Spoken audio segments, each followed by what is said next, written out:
Grabando. Ok.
Dun, dun.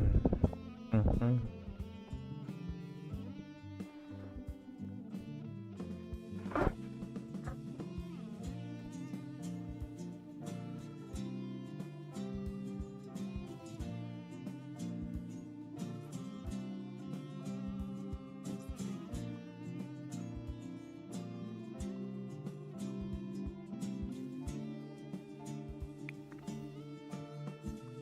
Oh,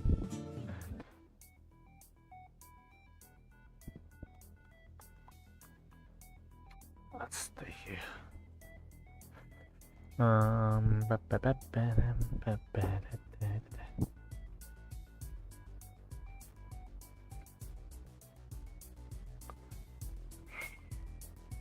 Está Juan. Oye, bro.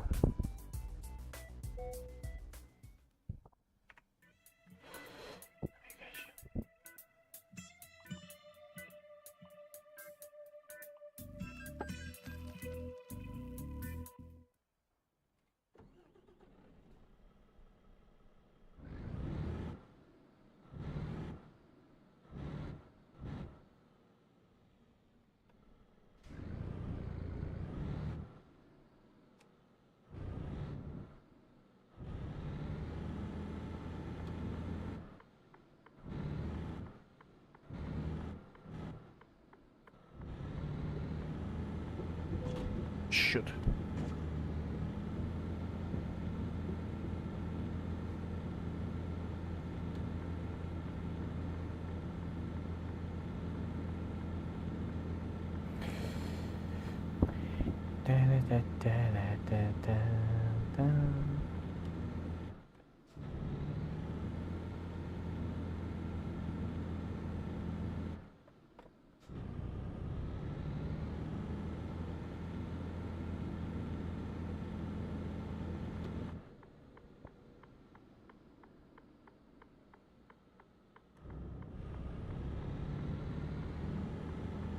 Oh.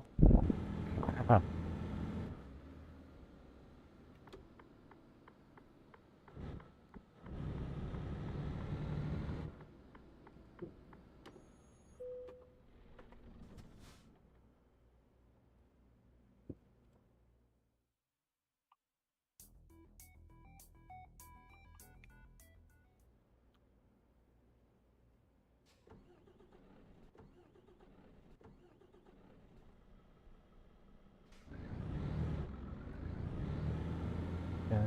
Dun, dun, dun.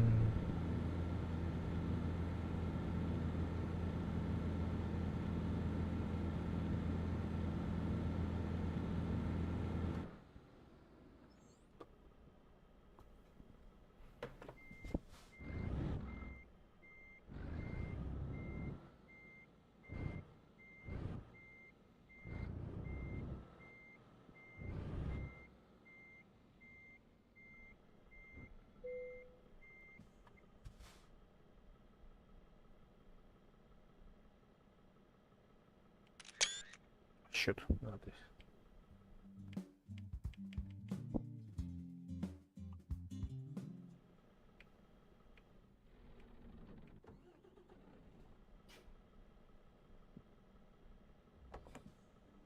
Okay, there.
Dun. No. Silent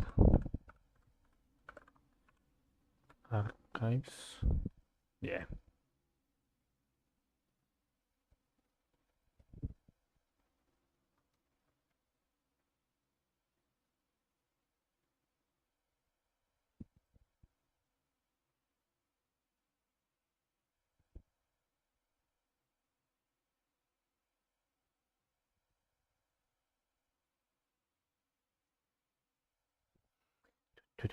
Dun.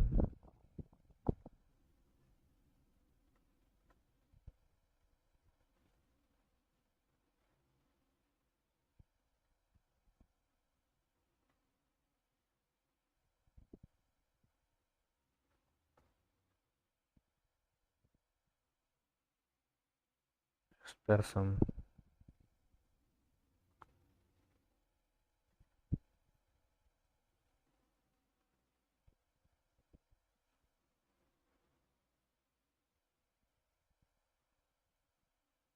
Hey everyone.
Silent Hill is a franchise that has many layers of depth to its formula. The narrative that gives this emotional storytelling, an atmosphere that can shift from a disturbing otherworld to then a dreamlike world covered in fog, the symbolism that gives this meaning to the lore behind it. Many creative liberties contribute to this overall experience for the player. However, one thing that I don't find many people talk too much about is the unused content behind the development of many of these games.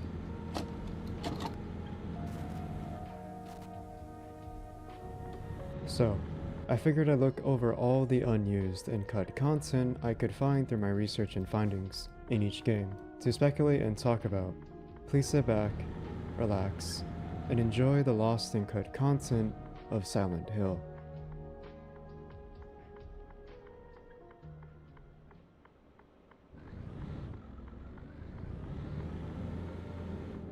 In Silent Hill, there is a surprising amount of unused content that didn't make it into the final game, from enemies to textures, and even models of characters that are essential to the plot.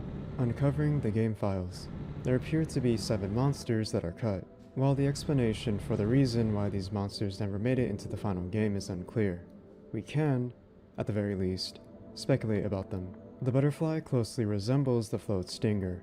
One of the enemies Harry Mason fights on the rooftop of the post office. The only difference between the two is the different color palette, with the unused monster having a purple color.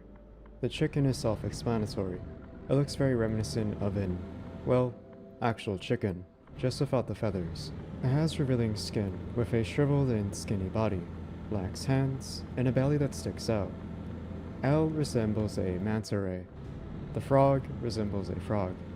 However, this looks far less like a frog with its design, as it has no head in the front of its body, but rather 2 split flesh-like arms that remind me of the mannequin from Silent Hill 2, with its eerily similar design. One of the more odder named monsters, MKY, is a creature that doesn't feel reminiscent of a real-life animal that influenced the design of this monster. It feels very unique and distinguished from the rest of the unused monsters we've seen thus far. The most notable feature is its teeth, which is soaked with blood, and the arms, which are sharp and pointy at the end. The ostrich is seen as a large enemy type that has a faceless torso. The final unused enemy is a snake. Taking a closer look, this doesn't look reminiscent of a snake, given its large and uncanny appearance that looks more so like a large sack of flesh, with a weird tendril-like feature pointing out. However, what is really interesting about this creature is that it technically made it in the final game, at least in spirit.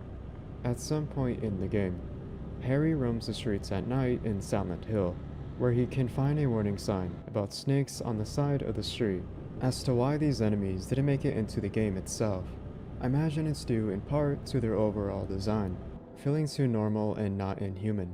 Like most of the monsters seen in the final game, they look too normal and don't serve much of an overall purpose in a symbolic sense, as most of the monsters in Silent Hill are physical manifestations of Alessa Gillespie's mental psyche, brought about through her pain, trauma, and tragedy. It's possible Masahiro Ito, the lead monster designer of Silent Hill, couldn't come up with a practical and meaningful use for these unused monsters. Lots of unused images, textures, or text didn't make it into the final game. Here, we can see unused graphics from International Track and Field, one of Konami's more unheard of IPs, featuring Olympic sports events. As to why this is here, we don't know. Possibly used as a reference for the in-game text font. On the diner map is an unused event that displays a "to be continued" message, followed by "coming soon" text over a picture of Dahlia, before kicking the player back to the main menu. This possibly may have been used on one of the various demo discs that had a playable Silent Hill demo. These 6 unused graphics feature hidden doodles and text. Lots of these look like textures that would be used for the environment in the game, such as exteriors or interiors of buildings, or signs for the streets. It shows the developers making notes in a couple of these. In Japanese, one says, "It's a map." The other one says, "sign" or "billboard." One of the biggest oddities in Silent Hill that some players may not know about is this missing newspaper memo. This is missing in both the US and the Japanese release. The reason for this is due to a bug, resulting in incorrect flags being written into the memory and saving game files in these versions. This was fixed in the European and later Japanese releases of the game. The newspaper memo reveals a little about Alessa's past, and may be found on the table in the room to the right of the Altar of Nowhere. The room itself is an alternate version of Alchemilus Hospital's director's office, and holds the botanical reference book with the entry on White Claudia. What makes this newspaper memo so special, however, is how it is very vague and not specific to the conditions the player must meet to access this, as it is completely random. The only logical conclusion we've come to find and understand is that the player must read every single memo throughout the gameplay, but even then, it still isn't clear. The early version of the game contains a placeholder for the opening title screen in Japanese. This translates to, "This game contains violent scenes and depictions of grotesque situations." There is a picture of a shelf containing acid in the school laboratory. Here's an unused portrait of Alessa Gillespie with a black background. Here's a portrait of Cheryl Mason, daughter of Harry Mason, with an unused character model. Looking at her appearance, looks very different from the model seen in the final game, at least when it comes to the attire. Finally, here are portraits of Lisa Garland. In this character model, she is seen without her red jacket, and rather with only the white hospital dress along with her hat. The next portrait is a close-up of her face model. The next placeholder images are random ones. One is named Dummy by the developers, and this one, we see a Hawaiian dish, chicken katsu, a game over screen with red text and a green background. We have an early version of the "To School" memo, an early version of the 11th Street Doghouse Key, and a sketchbook from Cheryl Mason. There are a couple of images with early game mockups of 3D geometry seen in the town of Silent Hill, as well as player models. The model and texture data are appropriate for use on the PlayStation, but too high in graphical quality to be used as real in-game graphics. The residents have no corresponding texture data, but their polygons are colored. These assets may have been used to initially visualize what the game looked like.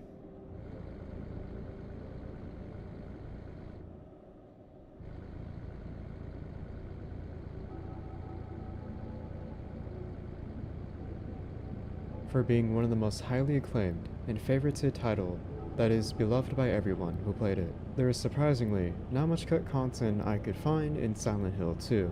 Rather, only a little bit of unused graphics, models, and a text are seen in the early version of Silent Hill 2. In the E3 2001 demo, there are unused graphics written in Japanese. This translates to the following. This work contains violence, bleeding, and horror expressions. What's very interesting about this warning message is that in the full release of Silent Hill 2, it doesn't have any warning message while starting the game. In the E3 2001 demo, there is a minor difference between the clock puzzle of the E3 build and the final build. However, the only notable detail I could speculate is the lighting on the wall scratches, compared to the final version one lacking in lighting, which gives it a more dark and bleak tone. A graphic from the trial version of the game remains in the final versions of the release, with the text saying, "Coming soon." The earliest pictures and trailers for the marketing of Silent Hill 2 feature a different logo of the game's title. It looks very similar to the Silent Hill logo in the first game, with the exception of the color change having a light green hue. The logo would be changed to the logo we now know for how iconic it is. In the Lost Memories DVD, we have images of early beta builds of the main characters we see in Silent Hill 2, with different designs to their outfits. James Sunderland has the same outfit we see in the release of the game, but he looks more so akin to Harry Mason, possibly a placeholder until they got the correct character model they were looking for during development. Eddie, Angela, and Maria look strikingly different when it comes to their outfits compared to the ones seen in game. One thing anyone would notice is that they all have a blue color palette to their attire. This most likely changed due to the lack of identity in their character design, as they look too similar side by side without distinctive qualities. In the final release, they have their own unique and notable designs for their attire. Possibly, the most infamous piece of lost and cut content in Silent Hill 2 is undoubtedly Old Nelly Street. As the story goes, at some point during the production of Silent Hill 2, Konami released 5 preview pictures of the game. These pictures were of James and a lying figure wandering the streets of Silent Hill, which helped give an idea to the public of what the town would look like. One thing that all 5 pictures had in common was that the buildings shown were all on the same street. This would turn out to be Nellie Street, located in East South Vale in the final version. However, in the final version of the release, there are some of the buildings in those early photos that didn't make it into the game.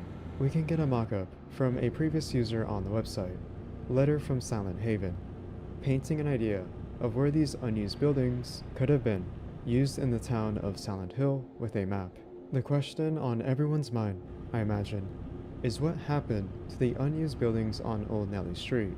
Well, we don't exactly have a concrete answer to this, although we can speculate that the reason for this concept being cut is due to the PlayStation 2's limitations with its hardware.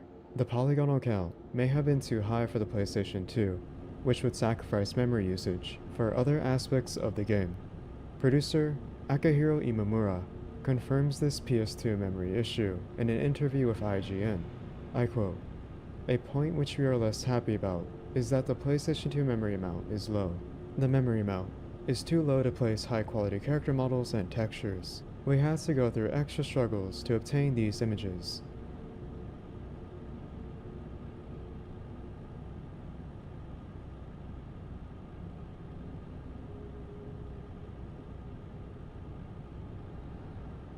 In the Lakeside Amusement Park, there is a memo that can be found titled Harry's Memo. In the early versions of Silent Hill 3, there is a slight difference in this memo, with a different appearance in the lighting and the message and the writing itself that is difficult to read as it is incoherent compared to the final version. In this memo, it reads the following: Daria said that girl is the devil, kidnapped for the sacrifice. I don't believe in my feeling sick. Is it because of the appearance? That girl resemble with Cheryl based on the picture in the basement of the hospital. The final release of Harry's memo is more comprehensible to make sense of. It reads the following: Dahlia's the one who said it. Said that girl was a demon, that she took my daughter for a sacrifice, but it's not totally believable. I mean, appearances can be deceiving. There is an early version of Heather's photo that you typically find after meeting Vincent in the Hilltop Center office building.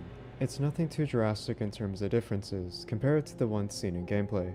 The only difference is the contrast in terms of the quality.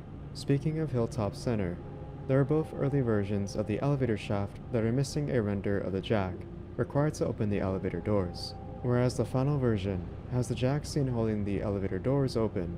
An early version of the Hilltop elevator buttons show an early version that is similar to the final release, although its contrast is high compared to the one seen in game, where it's dimmer in terms of its brightness. An unused image of the combination lock numbers on the briefcase is found in room M4 in Brookhaven Hospital, where once again, it is still the same in terms of its presentation, just different in quality when it comes to its contrast. Early images of the Shakespeare anthology books can be found in a puzzle encountered in the My Bestsellers bookstore in the Central Square Shopping Center. In the unused image, the book with the blue spine on the right is titled Macbeth. The book was later renamed the 59th Street Bridge Song. This may have been done to avoid confusion with hints in the puzzle. This is ironic, considering these puzzles are already confusing in itself with how incredibly vague they are, especially on higher difficulties. In the latter half of the story, you eventually see Heather finally arriving at the Daisyville apartments to meet her dad, Harry Mason. While here, you're allowed to explore the apartment at your leisure to see the miscellaneous items that are scattered across the apartment. At some point during development, there was a photograph framed on the wall with Heather and Harry Mason together in a family photo. Looking closely, you can see Heather having a different outfit, yet closely resembles the one seen as her standard outfit in-game, albeit with a different colored jacket that is brown. Harry has a reused render that was previously seen in Silent Hill. As to why this was not used in the final game, we don't know. However, it can be speculated that possibly Harry's render was outdated compared to the one with Heather, given how the graphical hardware for the PS2 was ahead of the PS1. A map of the first floor of the Central Square Shopping Center is drastically different in its early version compared to the final release. The early version lacks detail and is more simplistic with its minimalist design. An unused early version of Claudia shows her skin, hair, and eyes appear darker in the earlier version. Her robes are also slightly brighter compared to her final version, which is much more pale in her overall appearance. An unused early version of Douglas features his clothing brighter compared to his final version, which is slightly darker. The early version sees him have a slightly brighter hue of his waistcoat, which has a much lighter tone. His final version has his coat much darker, along with minor adjustments to the proportions of his body. The early version of Heather's model has a darker and more saturated color scheme. The flashlight in Heather's upper left vest pocket has a gray casing instead of green. While very minor, the final model contains slight adjustments to the size of Heather's clothing and the appearance of the wrinkles on her vest. The early versions contain black wristbands above Heather's orange wristbands, which is due to the resulting of a texturing error. In the early model, the legs appear slightly higher in the image, resulting in the texture of the arms being cut off above the wrists. The double head has slight minor differences in the early version of their model. This in particular is the teeth, face, and the wraps, which are given slightly more detail. The missionary has a couple of notable differences when compared side by side to the final version of his character model. Bloodstains are missing on the front of the model in the early version. A different zipper pattern can be found on the back and legs. The head has a darker red color, similar to the color of the gloves, making the head easier to distinguish. The other color differences throughout the model include the shoulders, weapons, pants, and shoes. Much like the missionary, the Valtiel also has a couple of notable differences. The early character model has white gloves, matching those of Pyramid Head from Silent Hill 2. Interestingly enough, Valtiel and Pyramid Head share a base model. Valtiel's gloves were likely recolored later in development due to this resemblance to Pyramid Head's character model. When Heather first encounters the Closer in the department store, she picks up a gun and kills it. You can then find a background model deceased. This unused background model may seem familiar to those who played Silent Hill 2, because this is actually a reused model of Angela. The early version of this player model has a higher poly count and texture resolution compared to the final version in-game. This was possibly ditched because the PS2's limited memory. When Heather wakes up from her nightmare in the Happy Burger restaurant, she ponders outside of the window and stays quiet to herself, enjoying the scenery. This peace of serenity is ruined when you realize there is a creepy and eerie floating head of Angela's character model that is outside of the player's view in front of the doors to the restaurant. As to why this is here, I have no idea, and now I wish I didn't. There is an unused animation of the Closer where it is seen in an animation using its tendril-like fist to climb up from a lower level to a higher platform. This possibly was considered at one point in the Nightmare Mall, as you frequently see them roaming around through the mall floors. An unused animation shows the memory of Alessa dismounting a horse on the Happy Carousel. And finally, two unused animations of Heather's character model. One unused animation shows Heather turning to look behind her right side and then left side. The other animation sees Heather move her head down, up, left, and right. These are most likely animations from testing the player model with motion capture.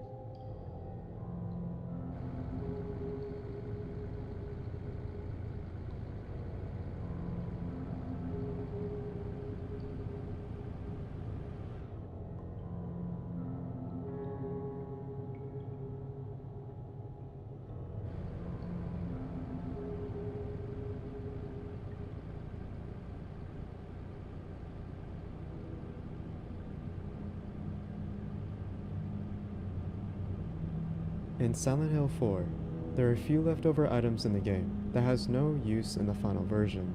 These items would be the Dirty Stone and Channeling Stone.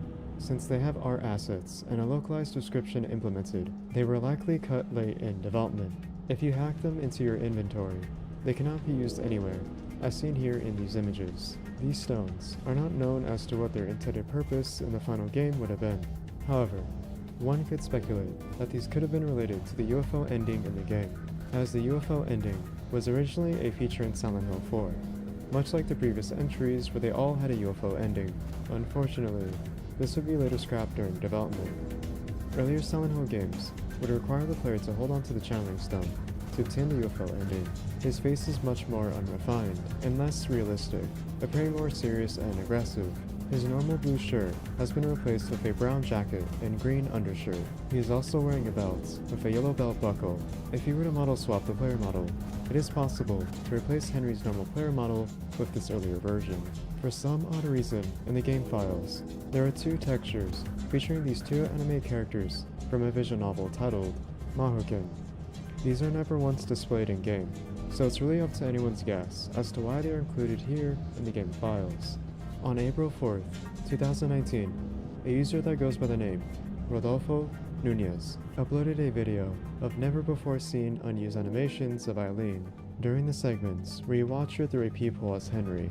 Throughout the video, it shows Eileen going about her typical day-to-day life, doing miscellaneous things. The most notable part of this video, however, is the haunting sequence that has never been seen ever in-game. This unused animation shows Eileen doing a very disturbing head movement that twitches aggressively, where she makes inaudible noises which are very creepy. There happens to be concept art of unused monsters that are seen here in these sketches that are never seen in the full release of Silent Hill 4. Looking at these sketches of the monsters, it's easy to tell that they look like humanoid figures or anthropomorphic creatures, although it's impossible to tell what these monsters would have been, given my lack of understanding of the Japanese dialect. But it's very interesting to think what these rough sketches of monsters could have been in Silent Hill 4.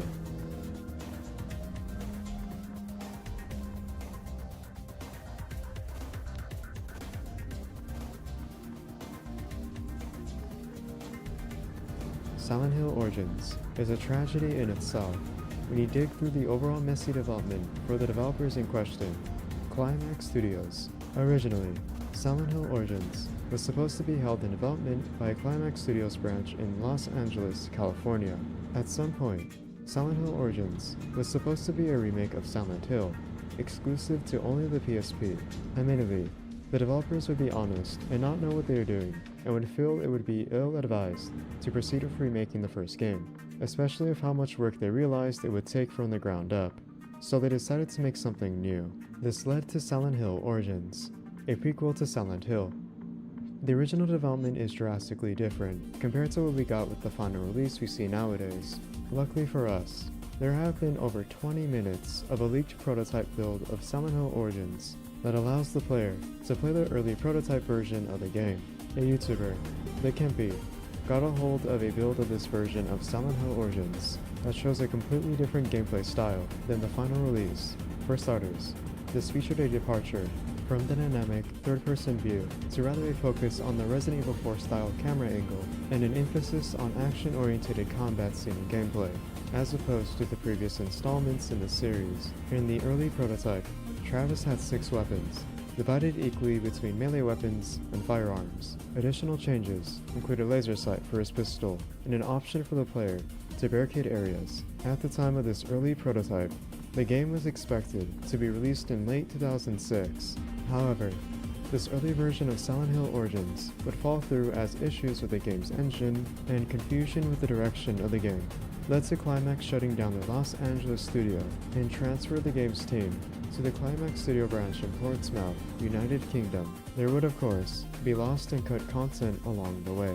In the early prototype version, there would be this monster called the Afflicted, a recurring enemy seen throughout the town of Silent Hill. They appear to have pale and dried up skin that shows them more zombie-like. The monster, the meat, seems to be referencing that of a meat hook, given its hooks on the upper torso of the split body that is on top of its head and at the bottom for its feet. The miner has pickaxes for its arms that seem to be used as weapons, as well as a gas mask and a hunched back body.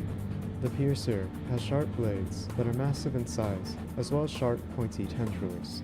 The undead bellhop is a mystery to me, as I don't have much of a clue as to what it would have been. The wheelchair monster looks deceased and mutated in its design, having its lower body stuck and plastered to the seat of a wheelchair. The upper torso would seemingly be used to carry itself around with its arms. There originally was a cut antagonist called Mr. Twilight. Mr. Twilight would have been a puppeteer of sorts, pulling the strings behind the scenes, while Travis would explore the town of Silent Hill. During early development, Travis Grady would use Norman Reedus as a reference for the character's face model. Interestingly enough, Norman Reedus would initially be the protagonist of the cancelled Silent Hills. Everything after the Team Silent games and Silent Hill Origins, I, unfortunately, couldn't find much unused or cut content that was as prominent as the ones seen here previously. However, there is still cut content worth checking out, even if it is rather small. In the spin-off, Silent Hill the Arcade, there's an unused graphic of a numb body. A white graphic texture has the numbers 1, 2, 3, and 4 written as text, and a placeholder texture that reads water is probably used to test the water effects during development. Silent Hill Homecoming has 2 concept art drawings of water creatures that were possibly considered at some point during development. Many of them seem to be wrapped and tied with rope around their bodies and have a weight tied to their feet, weighing them down. As to how these monsters would have worked in gameplay, I have no idea, leaving only more questions than answers.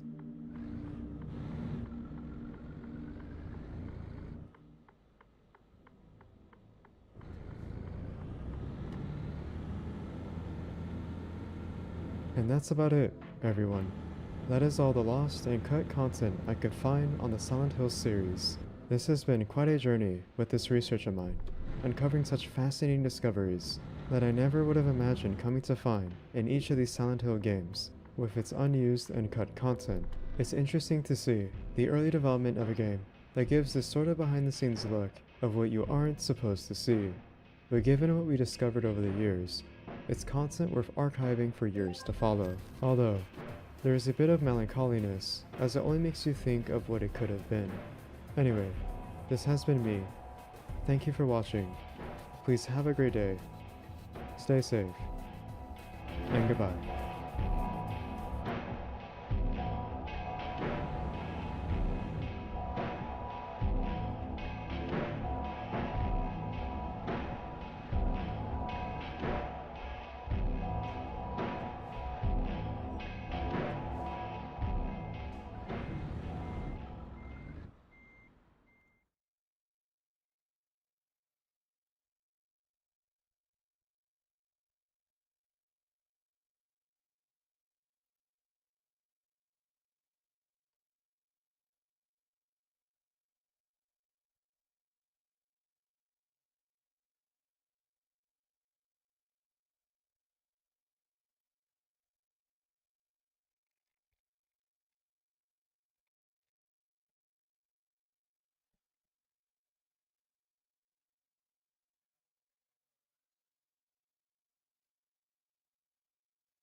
Yeah, we were wild and free, and you know everything about me. So wild.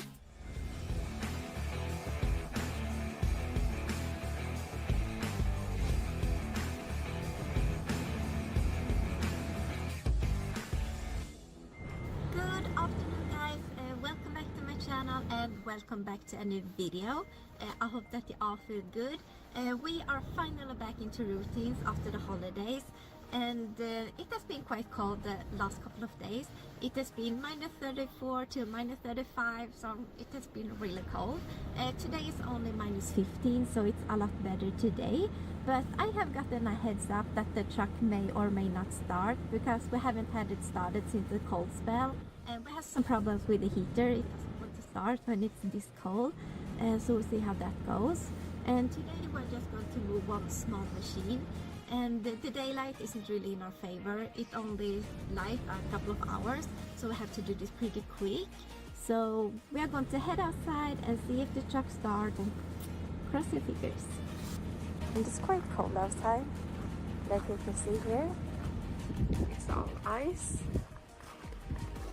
And we're going to check if we can get the truck going.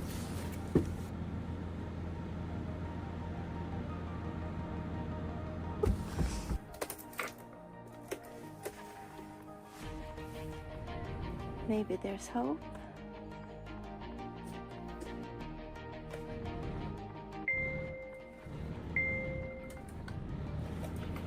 It seems like it's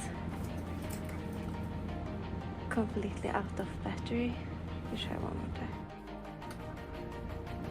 No, it does not want to start. As we all guessed, we are out of battery, so I have called for some assistance, but it was worth a try. And while we are waiting for the backup, we are going to prepare the truck to get jump started. So we're going to head outside and get some cables. And we'll have to get out. And we're also going to load this little monster, and that one looks pretty cold too. But we're going to find some cables and to start up the truck, and I have those in here.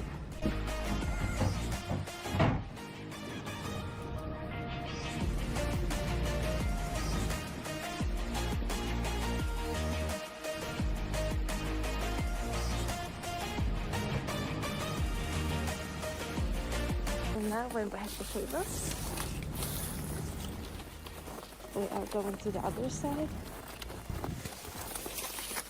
If we have a look inside here, you can see we can both give and receive power quite easy. With this one,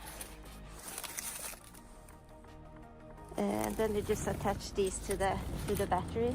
Either if it's a machine that's out of battery, but right now it's the truck that doesn't have any battery. So we're just waiting for another battery that works. You can really feel that it's getting a little bit colder when you are waiting, but at least the truck is prepared to get jump started.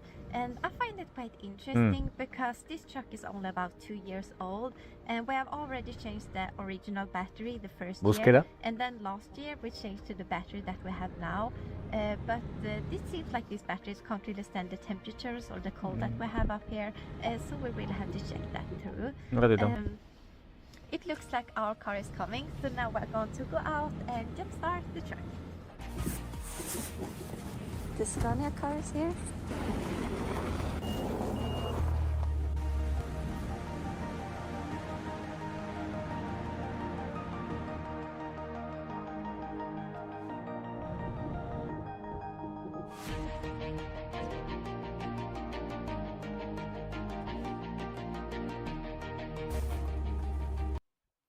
A ver, ¿qué palabra?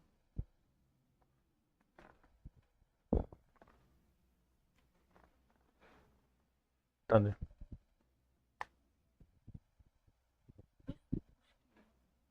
Buzzkill. No estoy seguro. Un ratito, a ver, voy a mirar.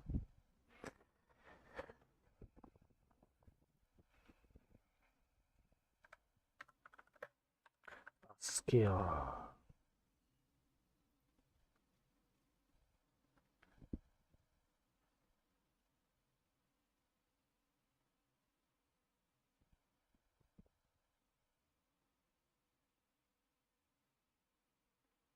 La traducción dice persona o objeto que tiene un efecto depresivo o que te baja el ánimo. ¿Capi?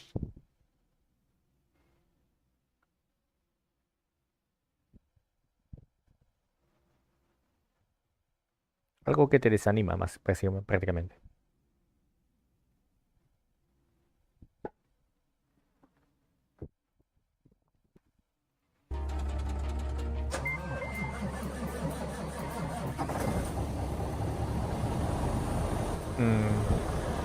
The truck started. Objeto But we're también going puede to ser. leave the cables on for a little while to make sure that the truck has enough power to go by itself. Because if you take out the cables too soon, it can break the electronics. And it's quite much electronics inside these new trucks, and we don't want to break those. So we're going to leave the cables on for a little while and power up the battery.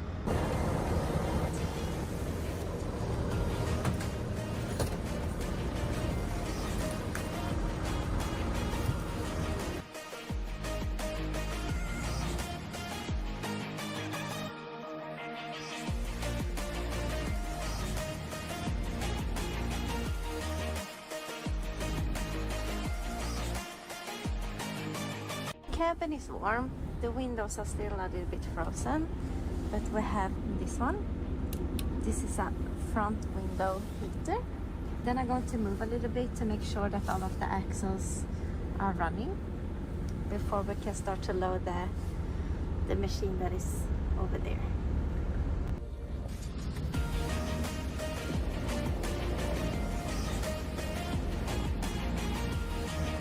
All of the wheels are turning, which is good. Now we can place the truck in a good position to be able to load the machine.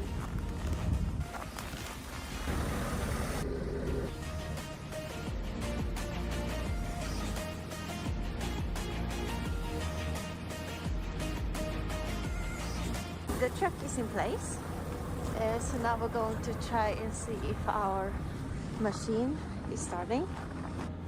Let's have a voting. How many of you think it will start, and how many of you think that we need some extra power?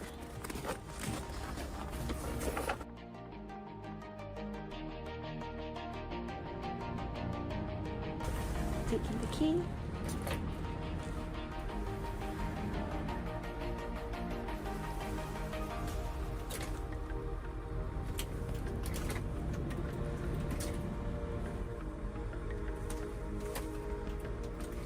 Oh, it's totally dead. So let's grab the truck and jumpstart it.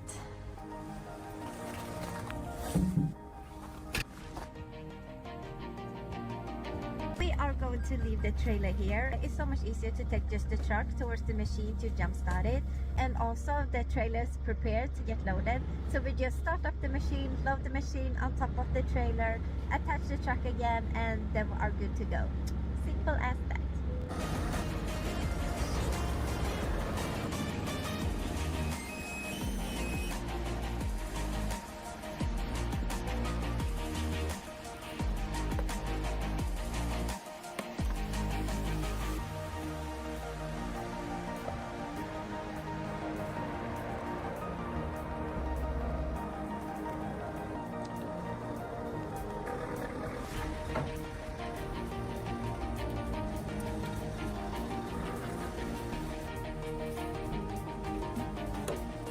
Look cool.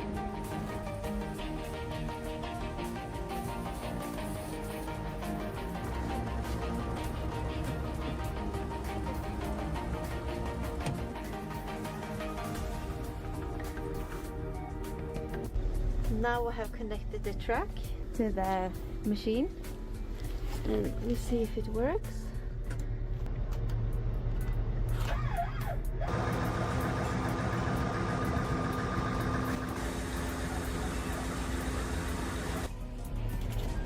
The machine is still too cold to get started, and like I said, it was over -30 this weekend, so I can imagine that the machine is still very cold, but I started the heater, so we're going to have the heater on.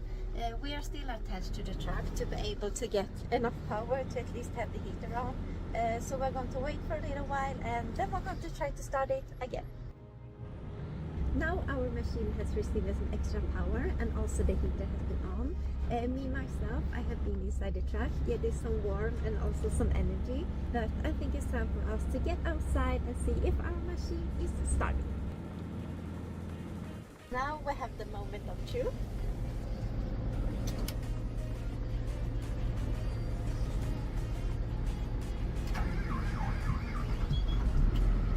And it started.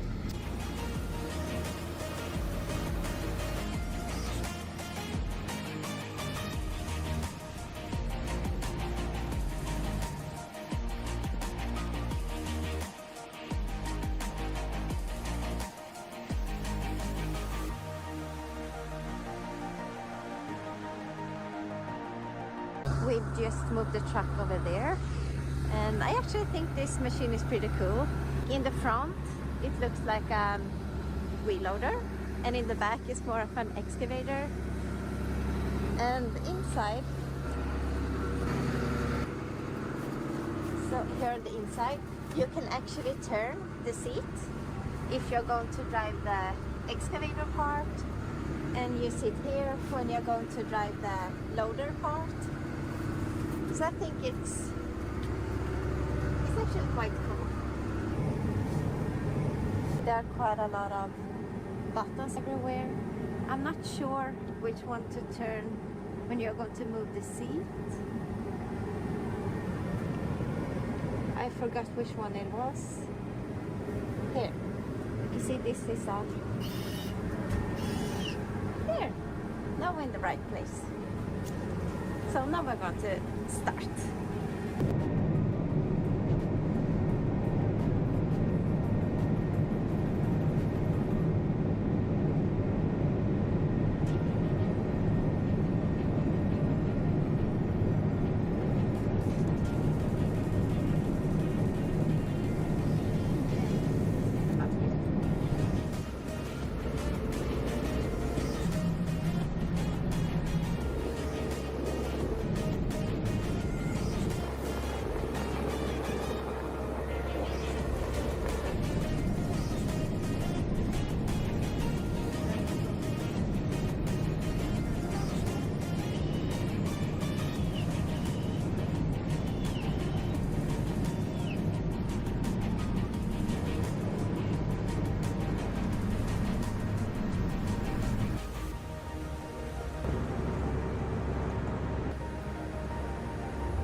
Now it's all set.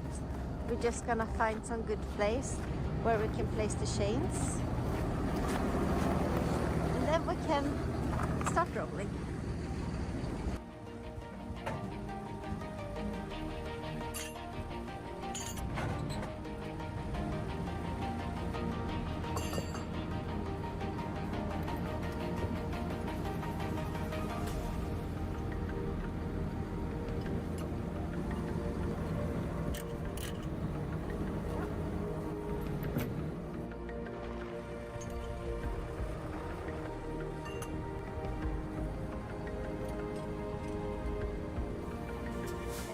are all set, and as you can notice, the darkness is really catching up on us. But we're just going to take the machine, and we're going to go and make a quick lift, and then we're going to load off the machine. The machine is going to go down south with another trailer. But first things first, time to go and make a quick lift.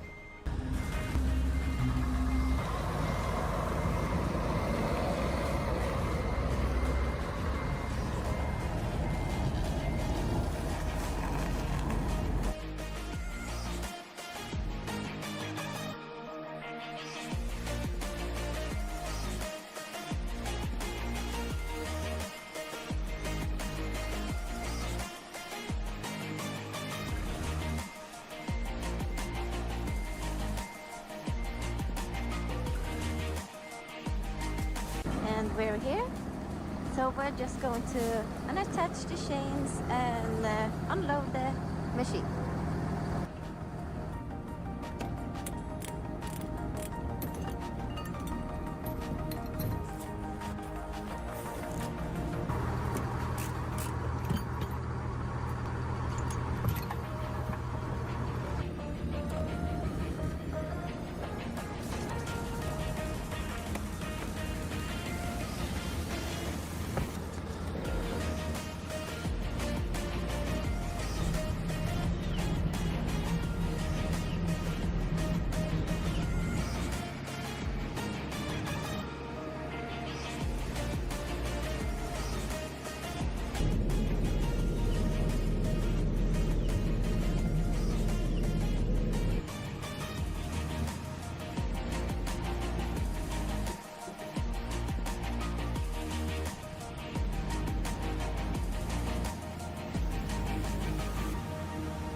Well guys, we are back and I just parked the truck.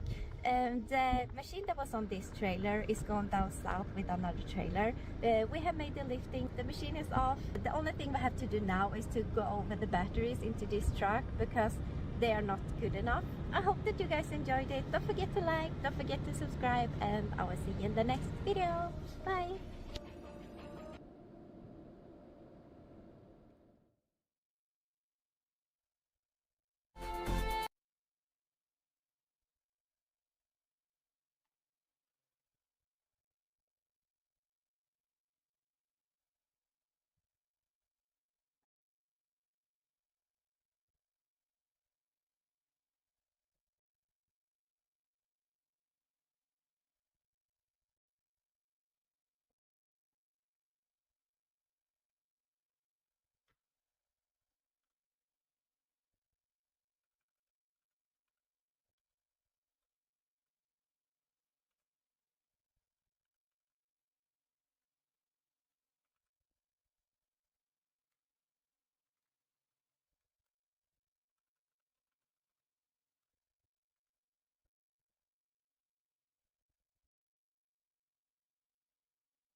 Playing through the trilogy of Donkey Kong Country has been an absolute blast, overcoming challenges, switching out Kongs with different abilities, befriending animals.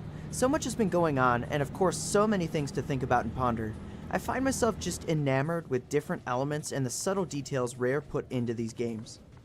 We went through the original country, then we went into newer territory in Country 2, and now it's time to explore the Northern Cremisphere. But before we hit the first mystery, please be sure to drop a like on this video to help spread my content around YouTube. A lot of my regular viewers of my content aren't subscribed, and there's plenty more where this came from. So please go smash that subscribe button. Now let's get into it. This is the Mysteries of Donkey Kong Country 3 Dixie Kong's Double Trouble, the game that puts the country in Donkey Kong Country. Link in the Northern Cremisphere. If you go to the bazaar's general store and buy the yellow shell for 5 coins, a new option appears that says, "So who owns the castle?" If you click it, he will tell you that the information is worth 2 coins. Instead of paying, say to him you're saving it for Swankies, and he'll tell you some guy named Link came in asking the same question and ended up paying him 500 rupees. It's a small detail in the game easily overlooked, but this, along with Cranky's heroes, confirms Link is wandering around in Donkey Kong Country. The question is, how are they connected? Is Hyrule in the same world as DK Country? Is it through a warp situation Link got here? We know this world is fairly connected to the Marioverse, I believe personally through warp pipes. But it makes you wonder how Link got here. Even if it's the same world, does that mean he's sailing? Which Link are we talking about? Tiny and chunky colors. If you choose a save game file and hit LRRL, then enter the word color, when you hit start you'll hear a monkey noise, and this will swap the colors of Dixie and Kitty from pink and blue to purple and green. A very familiar color scheme to DK64 fans. Further connections are the fact that Chunky is stated to be Kitty's brother, and Tiny is stated to be Dixie's sister. Chunky and Tiny also being cousins like Dixie and Kitty. I believe the color choices for Chunky and Tiny were a reference to this palette swap cheat code. A fun nod to the previous game. K. Rool uses magic? To unlock the true ending of the game, you must free the Banana Bird Queen. The queen is trapped behind a barrier with strange symbols on it and goes on to state she is trapped by a powerful magic spell and that only her children can free her. Spell? K. Rool is a crock of science. Since when does he ever use magic? To my knowledge, he's always using gadgets, tools, and physical characteristics to fight the Kongs. People have pointed to his crown being magical, but I don't know about that one. I do want to point out in the end of Donkey Kong Country 2, we see K. Rool sail off into the distance, presumably to the Northern Cremisphere where he has a castle. Could he have made a stop along the way and befriended someone who knows magic? The Banjo and DK worlds are connected via Diddy Kong Racing. Even the Northern Cremisphere is backed with bears with names that start with the letter B. I think it's totally possible these two titans of industry collaborated. Perhaps Grunty's shipyard works with Krem Krok Industries. The amount of connections could get wild here, but I've talked about this in my Mapping the Rear Universe video. Go watch it if you haven't. Secret boat songs. You have several vehicles in this game to navigate around the hub world. All 3 of the boats you use have secret honks, which are short blurbs of songs. The motorboat plays La Cucaracha. The hovercraft, the theme from Gloomy Galleon. And the turbo ski plays a brief bit of the Hawaii Five-0 theme song.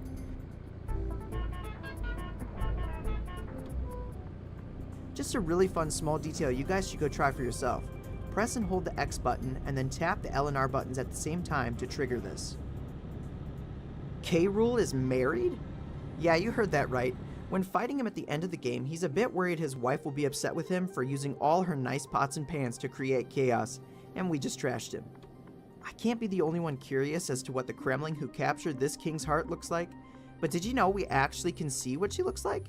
In the manga series Forkoma Gag Battle and Forkoma Manga Okoku, she is illustrated on the pages. She's referred to only as Okusan, which is Japanese and just means wife. She wears a French maid outfit and appears to have shoulder-length blonde hair. K. Rool seems to have a type. He's seen in the manga watching an anime with a similar-looking girl in the show, and also showing attraction to Candy Kong and DK64. It doesn't seem to matter the species, K. Rool must just like blondes. But then again, who doesn't? Northern Cremisphere tourism. Throughout our adventure, we can encounter so many strange things that seem to imply this is a popular vacation spot. I mean, the Brothers Bear cabins hold a variety of options. Chairlifts to help travel, a shop where you can purchase things you may need, a nature preservation shop, and they even give you advice in areas to look around for. We have hiking trails and boat rental shops to help get around, as well as tons of cabins to stay in throughout all the winter levels. On top of this, in DK Land 3, there is a contest to see who can find the Lost World first, indicating they are welcoming visitors. And don't forget Link, who was also exploring here as I mentioned earlier. Not to mention Swanky's traveling minigame tent. Cranky seems to be enamored with it, and Swanky has a large prize pool of bear coins, which seems to be the currency of the Brothers Bear, meaning he must have a deal with them to be here. Could the Northern Cremisphere be a popular tourist attraction in the DK Country world? K. Rool's Super Brain. At the end of Donkey Kong Country 2, Diddy and Dixie essentially nuked Crocodile Isle by blowing up the Crocodile Core, which seems to contain some mysterious energy the Kremlings use to power things. Well, it seems suggested that K. Rool was the only survivor of this incident, as he's the only one sailing away. Was he unharmed though? A quick look at his model shows his head has been mutated and expanded. On top of that, he also has hair? But that could just be for his outfit. The head thing is straight up a part of his body. It's also implied that he's heavily experimenting on things in the country. Check the buzzes, the various barrel Kremlings, even living barrels. So a lot of these creatures are mutated and some seemingly devolved from what Kremlings used to be like. He seems to be building an army, and he also seems way more intelligent than he used to be, having an escape plan and everything. The question now is, how did he go from this back to normal King K. Rool in DK64? The Kremlian War. Through General Bazooka, we learn about an important event in the world of Kongs, the Kremlian War. This was a time when the Kremling pirates invaded and apparently were stopped by Bear soldiers. Not much is known about this war, but we can assume that this is why some Kremlings wore military uniforms in the past country games. Remnants of the war. Curiously, there's a map in Bazooka's cabin. It's hard to make out, but it sort of looks like this section of the Kremisphere, and perhaps shows where they launched strike points and blasted, which affected the way the land is shaped. I certainly would love to learn more history about this war. The Mirror. It's an item that can be acquired from the general store for a ridiculous amount of 50 bear coins. We do learn that this mirror evidently belonged to Cranky Kong's great-grandfather. We can assume that Cranky probably traded it for something at some point and it found its way into the shop. But it seems like such a specific detail to have on an item that isn't really that significant. Well, have you paid attention to the other effects this mirror has aside from its use as an item? If the mirror is in the possession of Barter, he looks nicer. Without the mirror, it returns back to normal and he's messier. And if it's in the possession of Baffle, he speaks in reverse. This mirror seems to have an effect on the user holding it. I wonder if Cranky sold this item because of some bizarre side effects. It's probably best to keep it in the Kong family. I wonder what his great-grandfather used it for. DK is Chaos? It's revealed Chaos is in fact K. Rool's creation and he's in control. However, when we defeat K. Rool, DK says something peculiar. He was dreaming about the world's largest pile of bananas and then he was a power-crazed madman. Does this imply that DK was in control of Chaos? Could Chaos have actually been controlled by him this whole time? Does DK have secret desires of world domination and K. Rool just was manipulating those thoughts? DK is presented as a bad guy in some games. Perhaps his laziness is actually what's holding him back from his evil desires.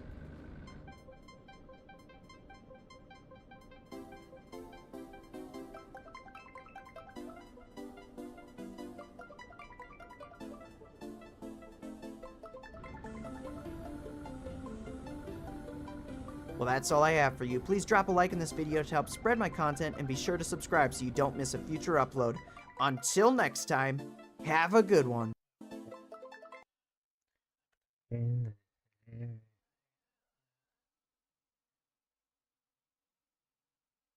Ah.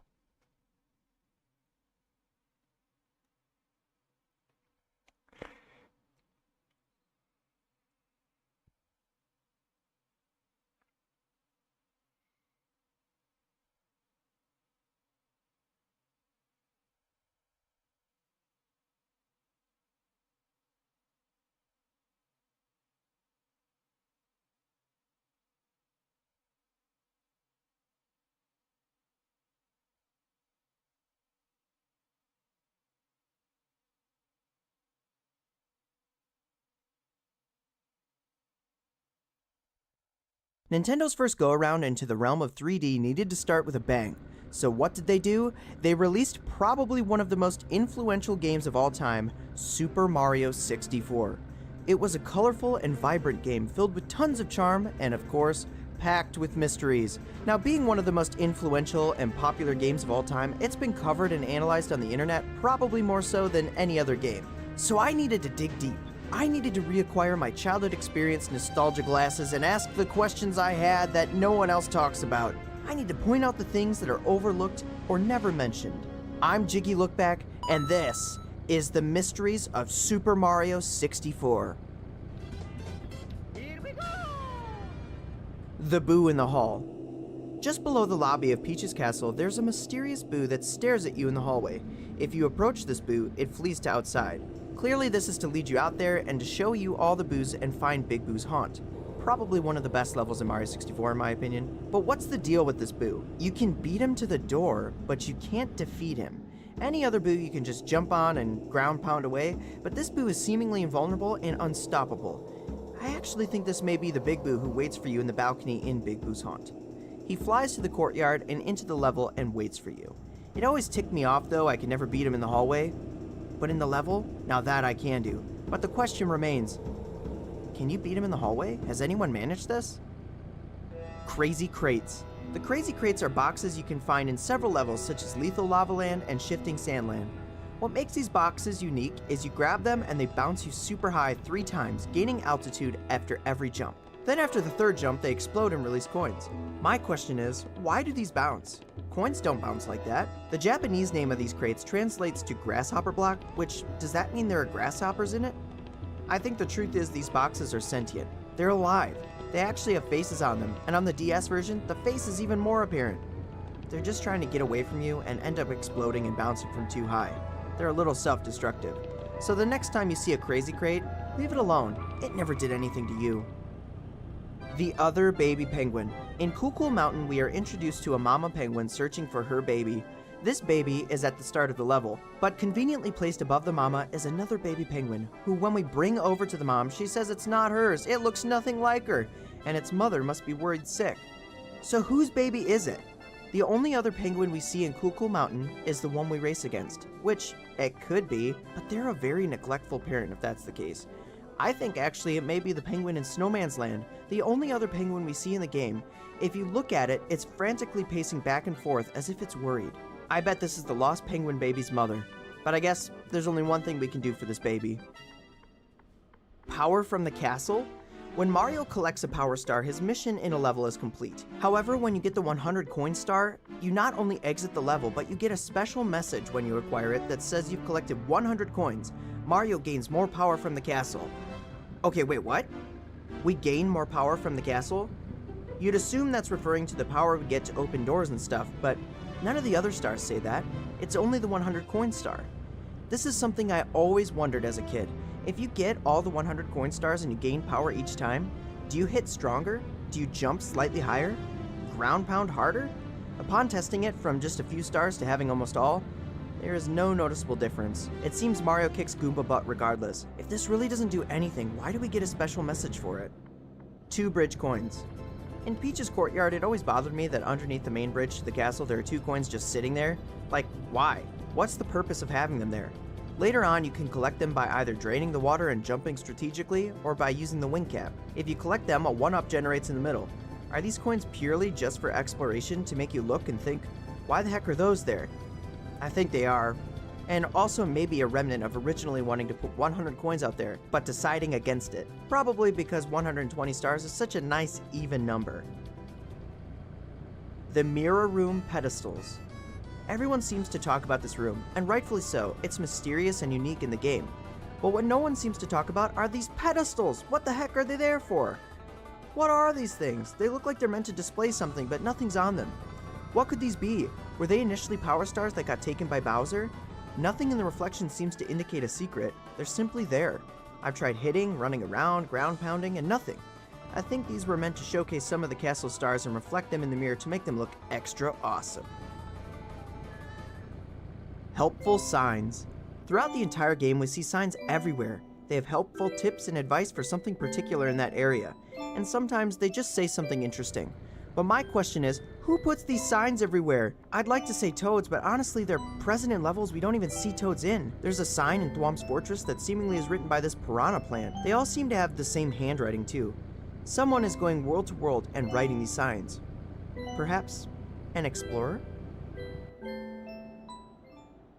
Random teleporters. Throughout the game, starting in Bob-omb Battlefield, we can find these secret teleporters. First on a patch of flowers, and then on the parts of the mountain where the giant balls roll out. We can see a few more teleporters throughout the game, such as in Thwomp's Fortress. How do these teleporters work? The magic of the power stars? They seem to be strategically placed to help us move around the level they are in. I like to think this is a gift from Princess Peach, who, though still captured, offers us some support. Or perhaps these are pools of magic, and since we can assume Mario has visited the castle many times, perhaps he knows where these are located and how to use them. Bowser Green Spots. In every confrontation with Bowser, he comes back with a few more moves and abilities, until finally in the third and final confrontation he comes back with not only new abilities, but a strange green spotted look. At first you may think it's reflections of the stage, but then why wouldn't Mario have them? If you look at the stage you're fighting on, Bowser will jump on and destroy sections of it, revealing a giant green star. And when you finally defeat Bowser, you reveal a giant power star, Peach's star. I think Peach's power star being absorbed was slowly morphing and becoming destroyed with Bowser's twisted evil desires. I wonder if that power star would have eventually changed completely into a green star like the stage we see. Magic Paint. The entire premise of the game is hopping into magic paintings. When you do, you'll notice the wavy, liquidy-like quality of them. Magic Paint is actually something that continues on in the series with Mario Sunshine, so we know it exists, and it has the same qualities it has in Mario 64 for the most part. World portals. So there has to be a source of the magical paint. Where does it come from? I believe the source is located in the basement of Peach's castle. There are two possible sources. Hazy Maze Cave's entrance is full of a metallic-like substance that shares the same qualities, and when you hop in, you get sent to another level. You'll also notice the giant water-like wall or the entrance to Dire Dire Docks. This could also be a potential source. But perhaps one is used for paint and the other the magical water? Basically, what I'm suggesting is water paints. It does appear that some walls in the castle exhibit special properties too, though I think these are simply painted to look like walls. I think the combination of Hazy Maze entrance and Dire Dire Docks entrance can create the magical paint needed to create these portals. Have you ever thought about any of these? What are some of your favorite mysteries from Mario 64? Be sure to drop a like in this video to spread my content around and subscribe if you haven't. Until next time, have a good one.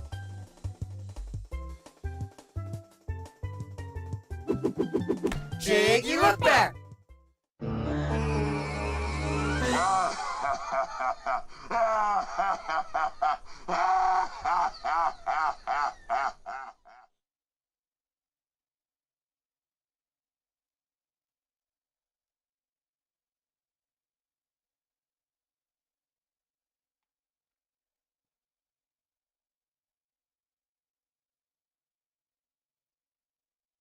Video games have many iconic heroes that come in all shapes and sizes. Red caps, blue quills, a superpowered suit with an earthworm in it, and some heroes don't even have limbs. That's right, we're exploring the world of Rayman 2. This game was another one of my childhood classics that I explored each level for hours upon end, searching up and down for weird, strange, and unexplained things. This is the mysteries of Rayman 2.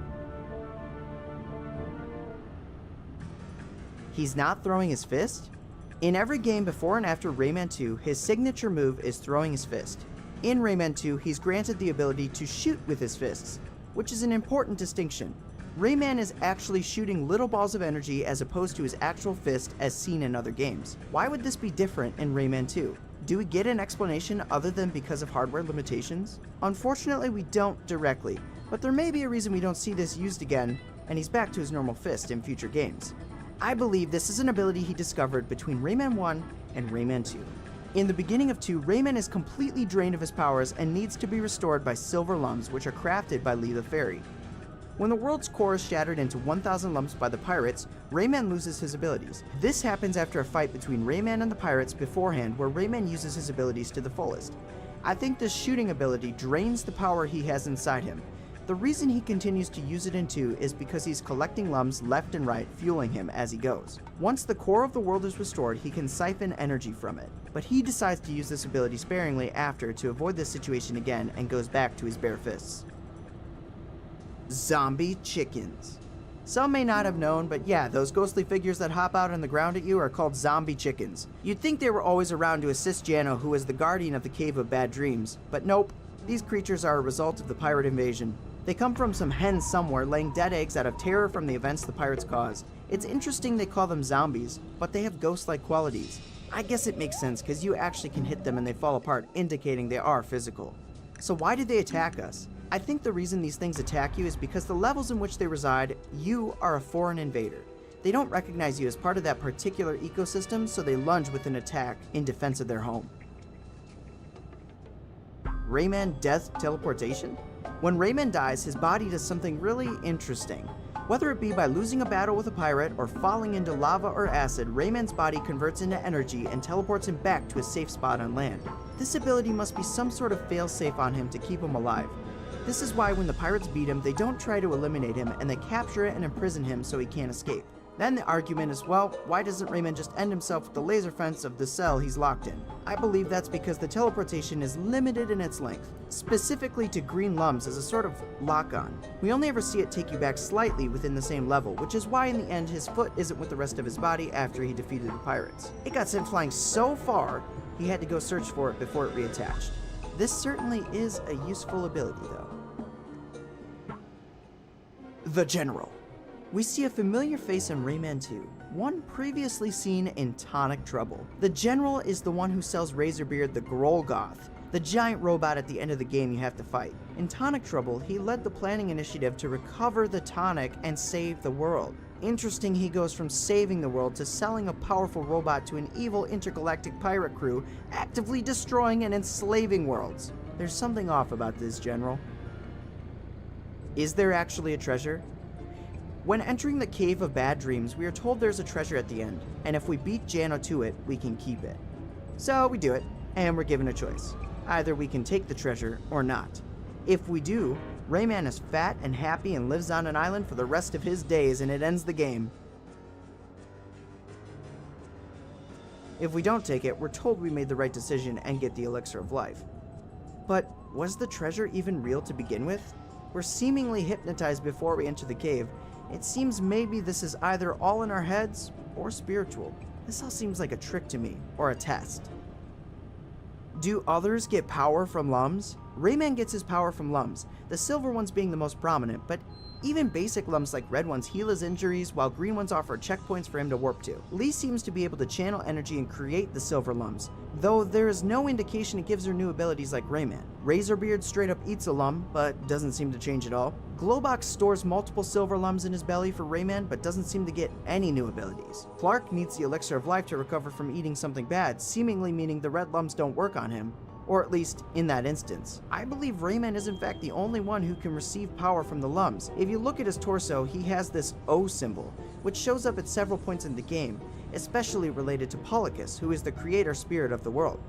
Look at these pillars. Every time we collect a mask, we also connect via the silver lum energy inside of Rayman.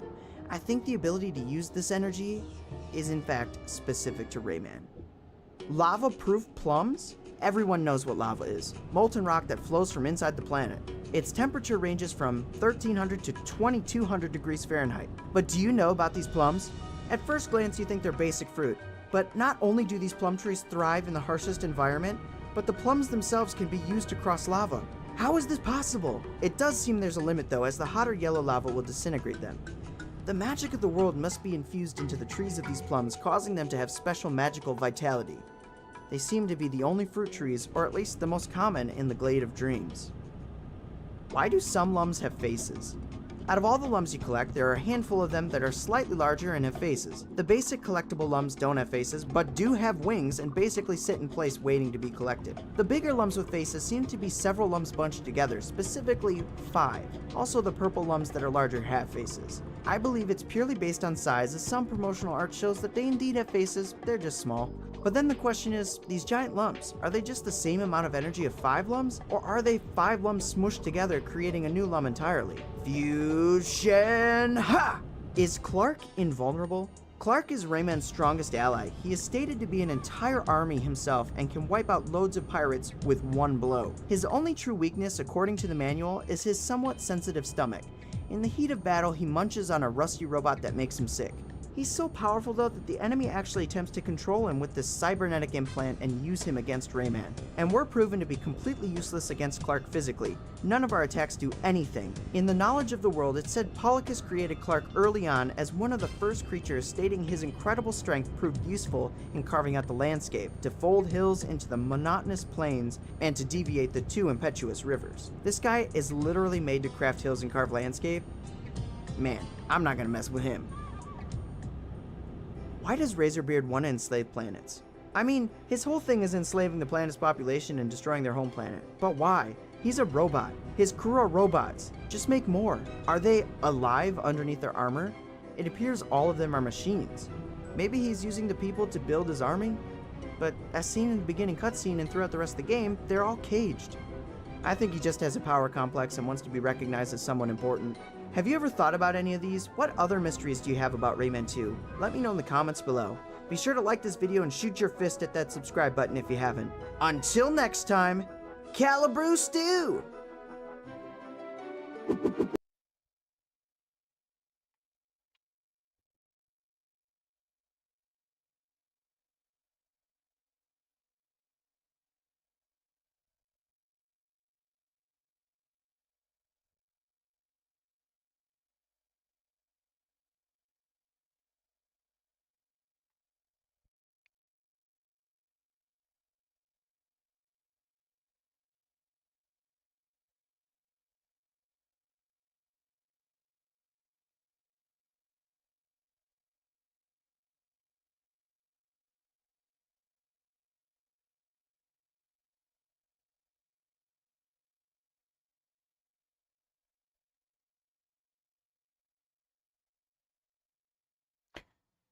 Universe. The Universe. Rareware universe is probably my favorite collective universe of characters and worlds. Does this mean all Rareware games are connected? I don't really think all of them, but a surprising amount do. This will not be a video saying James Bond and King K. Rool live in the same universe. That is, unless the evidence points to it. I'm looking to chain together games through the Easter eggs and lore that connects one world to the next. That will be how we see how interconnected these worlds are amongst Rareware's vast catalog of video games. I will also attempt to map them out based on what I believe to be their locations relative to one another. You'll see how I connect the dots. This is Mapping the Rare Universe. To start this video, let's swing on over to the Kongs. Donkey Kong Isle is the home of the Kongs. You've got Donkey Kong, Tiny Kong, Dixie Kong, Chunky Kong, Funky Kong, Cranky Kong, Wrinkly Kong, Kitty Kong. A lot of Kongs. But the ones we really need to focus on are Donkey himself and Diddy Kong. Pass on the Kongs for a sec, and let's acknowledge Crocodile Isle, where the Kremlings live and where Diddy's Kong quest takes place. We've got King K. Rool, Clump, Crusher, Clubba, K. Lumsy. Yeah, a lot of Kremlings too. The only one we really need is the worst racer in Diddy Kong Racing, Crunch. So lining up DK Isle with Crocodile Isle, then we have the worlds from Donkey Kong Country 3 that are considered the northern Cremisphere, so we place them north of DK Isle. Now we head over to our next spot, Timber's Island. Timber the Tiger is Diddy's friend who sends a letter to Diddy to ask him for help in dealing with the space menace Wizpig. At some point, Space and Wizpig will be important, but not at this moment. We'll get to it. Also present are Pipsy, Drumstick, Bumper, Taj, Tricky, Bluey, Bubbler, Smokey, and TT. Just for clarification. Diddy makes his way to Timber Island, which is stated to not be far from Donkey Kong Isle, but in the manual for Diddy Kong Racing, it says he sent a message via Squawks to his pal Banjo to join him. I believe at this time Banjo's living up with the Brothers Bears in the Northern Cremisphere, so just bear with me and assume that Banjo's up there. The reason why I don't think Banjo's at Spiral Mountain yet is due to the amount of bears we see in the Isle o' Hags. Banjo, Tooty, and Boggy's family. That's it. And Boggy's family is accustomed to the cold, which is what the Northern Cremisphere is all about. And it says on his way, Concord followed Banjo's, so the Panther Kingdom and Windy have to be somewhere along the route from there to Timber Island. But out of the way from Diddy's route to Timber Island so that Diddy had to send a message. So this is how I think these lay out. Oh, and Crunch just followed Diddy, so Crocodile Isle obviously is close to DK Isle. So this puts Timber's Island a bit further away from DK Isle and Crocodile Isle, which makes sense as it's really a beachfront, so the climate is more tropical. With the exception of the winter levels, but I'll say these are higher up the mountain, similar to DK Isle. And now we progress to the Isle o' Hags. When in Cloud Cuckoo Land in Banjo-Tooie, you can see the island. It is completely its own entity and pretty large, with Hailfire Peaks being separated from it as well. Banjo traveled and established his home in Spiral Mountain after the events of Diddy Kong Racing. He's been shown to have an affinity for the plains and flew off until he found it. Then he sent for Tooty, who came over via one of Funky's boats. Obviously, I'm creating a logical narrative to back my points, but let's say Tooty docked on Breagle Beach and Banjo went to pick her up, and that's where he met Kazooie. They all go back to the home he's making in Spiral Mountain, and that's where Banjo-Kazooie and beyond take place. To further back what we know about these islands being somewhat in close proximity, we see the same species show up in different worlds. A weasel makes an appearance in DK Isle in Donkey Kong 64, just like the ones we see in Conker, even though they clearly live in the Panther Kingdom. Bears in Donkey Kong Country 3 all look remarkably like Banjo, which is why I believe that that's where Banjo and Tooty are from. And Tip Top the Turtle himself shows up in the Isle o' Hags and Kazooie and Tooie after first being seen on Timber's Island. Now that we've established these worlds, let's connect it even further. These are the obvious ones that connect. On Banjo's Isle o' Hags, we get a few more interesting connections. one in particular that opens the floodgates to other worlds. First, a quick reference to Donkey Kong. He seems to be somewhat of a celebrity in this universe, which makes sense since he is the king of the Kongs. Further references to point out, in Rusty Bucket we have pictures of Conker and Barry pre-Bad Fur Day. We have Naughty and Click Clack Woods, who looks a lot like the enemies in Donkey Kong Country.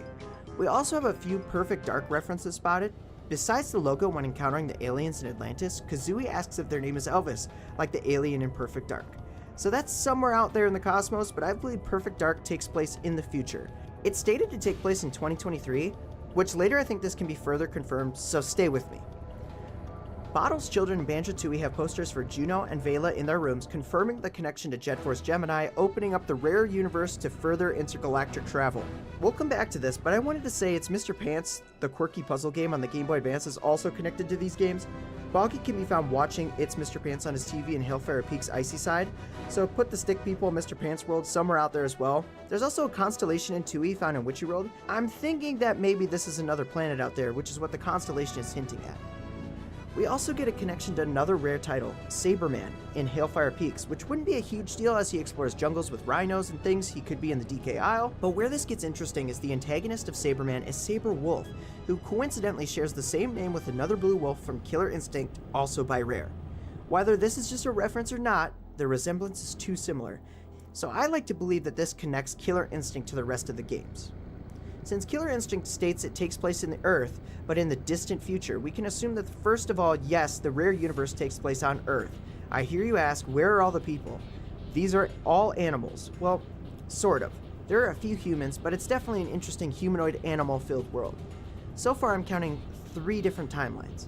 I'm going to list them out and dub them as eras. We have the Diddy Kong Racing era, then we have the slightly more in the future Perfect Dark era, and then in the distant future, the Killer Instinct era. Let's dub them the Racing era, Perfect era, and Instinct era. We still have more connections to make.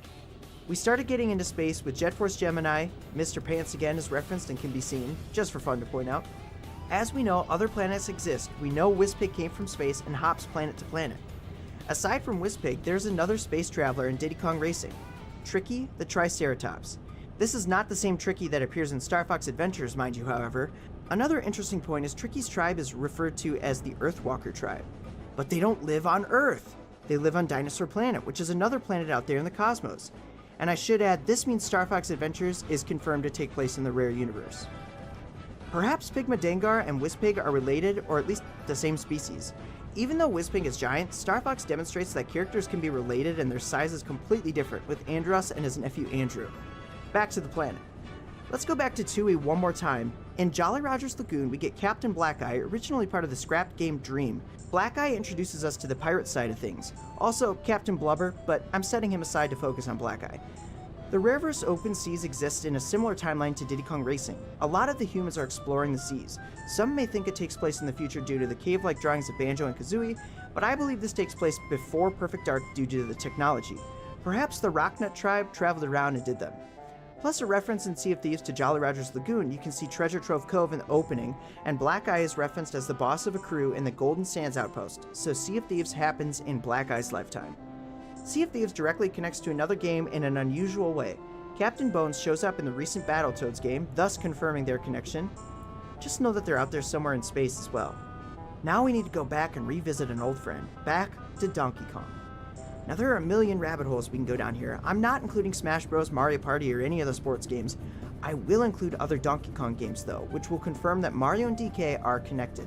In Tooie, Kazooie mentions Mario by name, saying he could probably unclog Lago, Grunty's Toilet, and Grunty Industries. Double confirmation that Mario exists, but I don't believe the Mushroom Kingdom is in the Rare universe. With the introduction of Mario, this could also go in a million directions, but let's just say Mario has traveled and had adventures in this universe via Warp Pipe. He's famous throughout multiple universes, but the Mushroom Kingdom is accessed through warp pipes, and I believe there's one somewhere around DK Isle, which is why him and Donkey Kong interact a lot more than anyone else. I wanted to say the initial connection specifically is Cranky Kong, which is why they were enemies, and DK Jr. is our current Donkey Kong who has since become his friend. Just wanted to throw that little tidbit out. Moving on to a new game, Grab by the Ghoulies takes place after Sea of Thieves, as it takes place after Tooie. And you can see the mounted head of Banjo, but it's old and withered. I believe it's aged quite a bit, and the technology has progressed as further evidence. A similarly mounted head can be found in Conker, however, and that does look a lot more like Banjo as we know him. What the heck happens in 3? Where is it, Rare? Where? This could be a funny dot to connect. Maybe it can just be revealed as a fake and went over from Concord to the Grab by the Ghoulies mansion. We do learn something further in a little game some of you probably wish I'm not going to talk about, but get over it. Grab by the Ghoulies connects further and is confirmed to be in the Isle o' Hags. Nuts and Bolts Showdown Town, you can see Ghoulhaven Hall and Gruntilda's Tower. Perhaps Mad Monster Mansion evolved into it over time, and this further gets connected down the line to Viva Pinata, which has the plane from Grab by the Ghoulies in the background, putting them in the world as well not long after or at a similar time frame. I like to think just after Grab by the Ghoulies, judging by the shape and condition of the plane. Important to note, Log also confirms the connection to Killer Instinct, Jet Force Gemini, and Battletoads. One other game that connects via Nuts and Bolts is Cameo, Elements of Power. Sitting at a similar place in the timeline, the Enchanted Kingdom is somewhere in the world too. I believe it's far away though. Perhaps it's somewhere in the realm of Cloud Cuckoo Land, as it's stated to be up above in the clouds. But back to Viva Pinata, the presence of the plane in decent shape shows it's in a similar time frame to Nuts and Bolts. Gosh, we're going down a giant rabbit hole here. It feels like these worlds will never end. We established we're on Earth, with many islands that connect in a similar timeline, and there's a plethora of worlds out there, including Dinosaur Planet and Corneria with Jet Force Gemini and the Star Fox team, defending the galaxy from the likes of Wizpig and Andros. Somewhere around DK Isle, there's a warp pipe that connects to the Mushroom Kingdom and the Nintendo universe, but that's its own thing. Following the other universe connection trail, we're obviously getting into Smash Bros, and then it opens up basically any game of all time. But I still think it's through warp pipes and even the warp stone that Kongs and Star Fox visit the other universes. It's inevitable at some point Banjo would cross over. Except one thing. In Donkey Kong Country 2, Cranky will rank Diddy Kong based on the DK coins collected against who he dubs video game heroes: Mario, Yoshi, and Link. This directly connects them into the game and shows that they actively can explore in the Kong universe. Mario we knew, but now Link is confirmed? I still feel it's via warp pipes and stones though. But looking off to the corner, we see something interesting. A trash can with the shoes of Sonic the Hedgehog and the blaster of Earthworm Jim. I like to believe Sonic comes from an alternate universe, much like Mario, but Earthworm Jim, he has to be out there in space somewhere because he knows and actively pokes fun at Donkey Kong and Earthworm Jim on the Sega CD, the Worm Kong mask with an arrow through DK's head. Earthworm Jim confirmed. So this is my Rare World connected universe map and how I believe it basically lays out, with 3 eras. The Racing Era, which begins with Donkey Kong and ends with Sea of Thieves.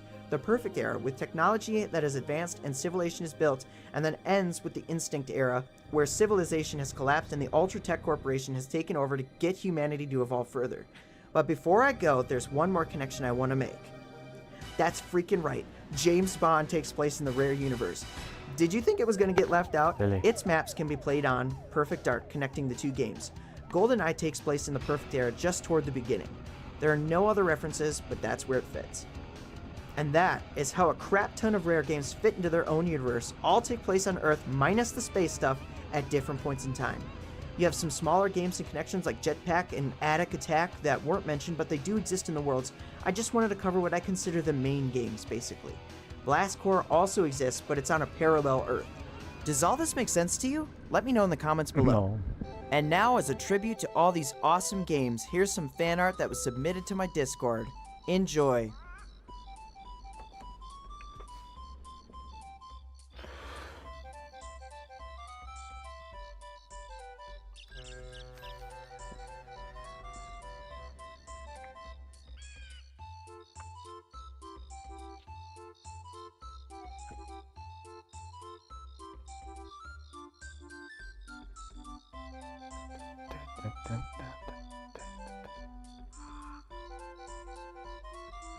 Shout out to all these awesome creators. Thank you for being a part of my community.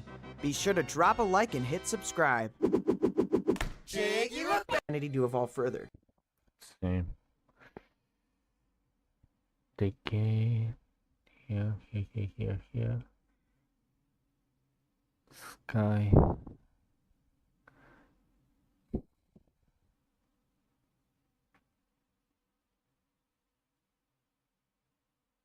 This is too much.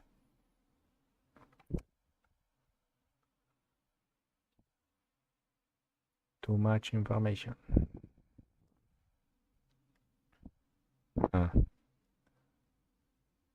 Ahí sin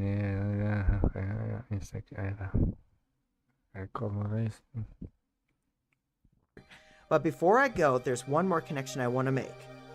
That's freaking right. James Bond takes place in the Rare universe. Did you think it was going to get left out? Its maps can be played on Perfect Dark, connecting the two games. GoldenEye takes place in the Perfect Era just toward the beginning. There are no other references, but that's where it fits. And that is how a crap ton of Rare games fit into their own universe, all take place on Earth minus the space stuff at different points in time. You have some smaller games and connections like Jetpack, but the ones we really need to focus on are Donkey himself and Diddy Kong. Cranky Kong, Wrinkly Kong is mapping the Rare universe.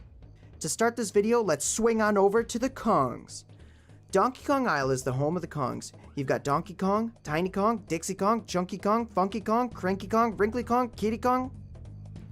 A lot of Kongs. But the ones we really need to focus on are Donkey himself and Diddy Kong. Pass on the Kongs for a sec, and let's acknowledge Crocodile Isle, where the Kremlings live and where Diddy's Kong quest takes place. We've got King K. Rool, Clump, Crusher, Clubba, K. Lumsy. Yeah, a lot of Kremlings too. The only one we really need is the worst racer in Diddy Kong Racing, Crunch. So lining up DK Isle with Crocodile Isle, then we have the worlds from Donkey Kong Country 3 that are considered the northern Kremispheres, so we place them north of DK Isle.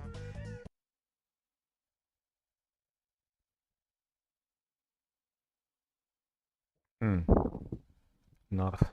Now we head over to our next spot, Timber's Island. Timber the Tiger is Diddy's friend who sends a letter to Diddy to ask him for help in dealing with the space menace Wizpig, at some point living up with the brothers bears in the northern Kremisphere. So just bear with me and assume that Banjo's up there. The reason why I don't think Banjo's at Spiral Mountain yet is due to the amount of bears we see in the Isle o' Hags. Banjo, Tooty, and Boggy's family. That's it. More along the route from there to Timber Island. But out of the way from... Okay. Oof, that's too much. Way too much.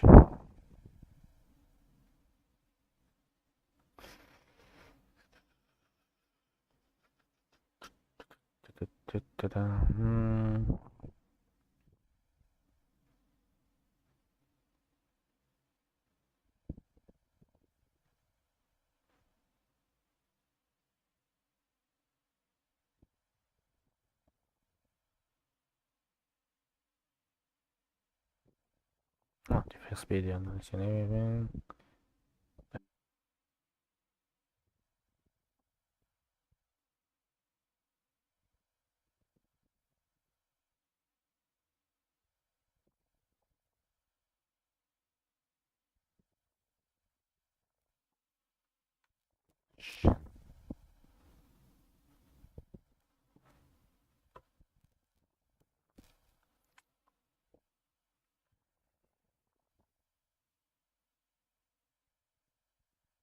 What are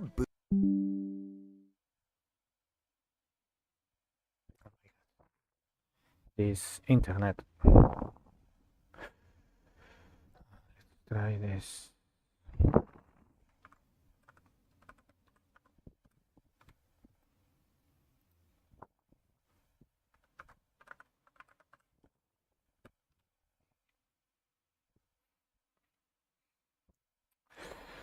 Okay, I'm back. boos in Mario games? I mean, besides the obvious thing that they're ghosts, what are they ghosts of? Koopas? Goombas? Are they their own species entirely? To find out, let's get into the nitty gritty. This is Overthinking It. Yep.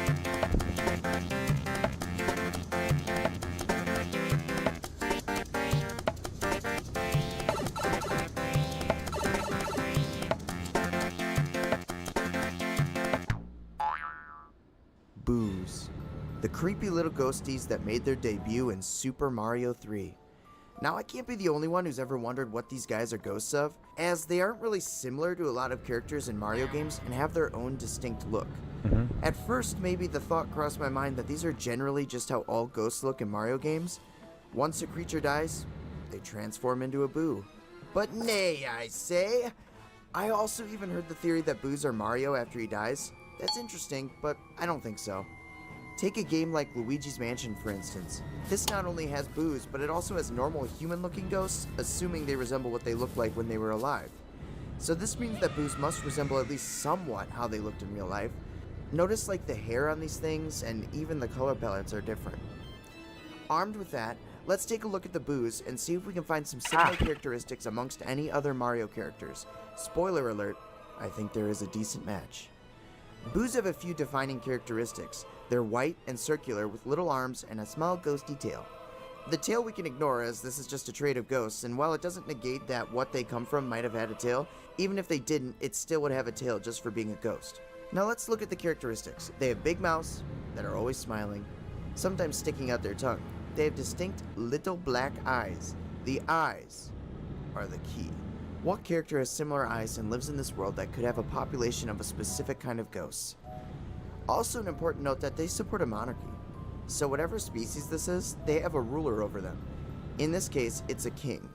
King Boo. And while the Koopas do support a monarchy, their look just doesn't match up at all. Goombas are a little closer, but their eyes are totally different and don't match up. Bob-ombs make a convincing case, however the Boos don't behave like them, and series creator Shigeru Miyamoto said, nah, and his word is law. Now I believe Boos are the ghosts of Toads. Look at their faces. Look at the eyes. Even the color palette is similar. Things line up. Okay, before you all go on a rant, I'm aware of Paper Mario's Ghost T, who definitely resembles himself in previous life way more so than a Boo. However, Mario canon and lore is all over the place, so maybe we could just look past it for a second? If not, at the very least, this is only one instance I'm aware of, so it could be a one-off, and for some reason this Toad retained his original form. Let's just run with my theory because I have another reason to back it up by taking a look at Super Mario 64. So Boos in the games are shy creatures. If you look at them, they disappear, and as you turn around, they become physical. What's interesting is at first glance you would think this is just a trait of ghosts, and well, you'd be right, as other ghosts in games like Luigi's Mansion demonstrate a similar ability. But look at the Toads in Mario 64. As you get close, they get tangible, but when you leave, they disappear. I know it's a stretch to say this is an ability and not a hardware limitation, but I thought it was an interesting detail as other characters in the game don't do this. Just the Toads. And they aren't as frequent as other characters. It's an interesting detail I can't ignore. And not to mention, yes, the Toads had a king before Princess Peach ruled. Her father did, the Mushroom King, a character referenced in Super Mario Bros. Manual but never being present in game. And guess what? He looks like a Toad, but bigger. Granted, his eyes are different. But wait, so are King Boo's. While I don't believe King Boo is Peach's father, I believe he comes from her ancestry. Perhaps a Mushroom King in the past who had some unfinished business and died too soon. So he's built a thriving Boo empire. It's interesting when you put the pieces together. So why do Boos attack Mario? Simple. Because Mario actively raids their mansion and tries to steal their stuff they work hard to get. And not only that, he can actually defeat the Boos. And what happens to a Boo after it's defeated? Maybe it's a fate worse than death. King Boo just wants Mario to leave them alone, and now by extension, and maybe to a worse extent, Luigi. Notice some Boos actually are okay with Mario and even befriend him, like Bo on Paper Mario, who becomes your ally. The ones that go after him must have a reason. So to sum it up, Boos are the lost souls of Toads with unfinished business, and King Boo is a former Mushroom King. Or am I overthinking it? Well, that's all I have for you. Be sure to subscribe, drop a like, and hit that noti bell so you can catch all my future uploads. Take a look at my other videos in series while you're at it. Until next time, have a good one! Interesting idea. Alright, Microsoft. What did you do? Rare, a company that made a significant portion of the games that made my childhood. The Donkey Kong Country series and its 64 entry, the Banjo-Kazooie series, Conker, Perfect Dark, GoldenEye, Jet Force Gemini, Battletoads, Diddy Kong Racing, so many great games. In my opinion, Rare was at their best when they were working with Nintendo. I'm sure a majority of you share that sentiment. When we look back, there was a time when Rare, for whatever reason, was up for sale. Rare creating some true masterpieces that were always highly favored on Nintendo consoles would surely set Nintendo up to buy them out, right? You'd think. And apparently even Rare did too. So why was Rare up for sale? I've seen multiple reasons, from things like the company was not making enough money and was having issues, the Stamper Brothers wanted to explore new opportunities, and even they just wanted to expand the company and its staff to create more and higher quality games. Honestly, there's probably a little bit of truth to all of those. But we do know that the Stamper Brothers who founded Rare thought for sure Nintendo would buy the remaining shares in the company. After all, they had a good working relationship and Nintendo already owned 49% of the shares. So why didn't Nintendo buy Rare? There are a few reasons. Probably the biggest factor is Rare's revenue for Nintendo was declining every year, and they failed to deliver launch games for the GameCube and the Game Boy Advance. Nintendo also had shifted focus to first and third party developers rather than second party like Rare. So enter Microsoft into the conversation, and apparently Activision, I guess? Microsoft simply offered more money and the promise of more opportunity, so the Stamper brothers went with the deal. They still had a few games in the pipeline for Nintendo they were inclined to finish up, as well as some GBA titles that they were allowed to make since Microsoft didn't really have a handheld. But then Rare was done and became a Microsoft Xbox game developer. This is the part of the conversation where I hear everyone online say, and that's what killed Rare, but did it? For one thing, Rare is arguably thriving right now with Sea of Thieves, at least that's how it seems. Though when people talk about this, they're usually referring to the quality of games rather than Rare's stability as a company. Would things have been better under Nintendo? Let's first take a brief look at some scrap games that they initially planned for Nintendo before they switched to Microsoft. First and foremost, we have this amazing trailer for the unreleased Donkey Kong Racing. This honestly would have been a dream. Fans of Diddy Kong Racing would have been so excited and welcomed a proper sequel, and including the main Kong himself. The best part, you'd be riding animals. Players were intended to ride animals and train them by eating fruit and such to gain an edge in the race. This trailer honestly looks so great, but after the Microsoft buyout, this game was cancelled. After the cancellation, they did attempt to harvest what was left and make something from this into Saberman Stampede, which had sort of been in development hell. It was converted from a racer to a platformer until described as Grand Theft Auto with animals, ultimately being scrapped. It's a shame we didn't see either of these games, honestly, but especially Donkey Kong Racing. A sort of weird semi-scrapped game was Dinosaur Planet. Obviously, this was originally intended for the Nintendo 64, and the build leaked online a few years back. The community around it's incredible, and it's playable now. I'm definitely going to have more content on it in the future, and an entire video dedicated to it. This game was an original IP that was a sort of Zelda clone focusing on two characters, Crystal and Saber, swapping between each other to stop General Scales. Fans who know the story know that Shigeru Miyamoto saw the game and said that Saber reminded him of Fox McCloud, and they should convert the game into a Star Fox game. So they did, and this transitioned from Dinosaur Planet to Star Fox Adventures, Dinosaur Planet on the GameCube. It's very interesting to be able to play both builds, and while I loved Star Fox Adventures, and to this day it still feels like one of the most beautiful games I've played on GameCube, maybe even in general, it still looks really good. The N64 version has this mystical ambiance to it. The best way to describe it is it feels like it has this soul that Adventure simply lacks. I'm glad we had Star Fox Adventures, but I highly encourage anyone to go and play Dinosaur Planet. I'm glad there's a community focusing on bringing it to the world.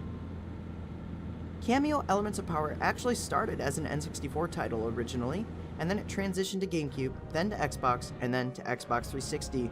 You'll see this trend actually quite a bit. It was in development for a long time, but it seems it went largely to plan, just through a really long development cycle. Microsoft didn't really have an effect on this. Perfect Dark had a sequel originally planned on the N64, Velvet Dark, which focused around Joanna's sister.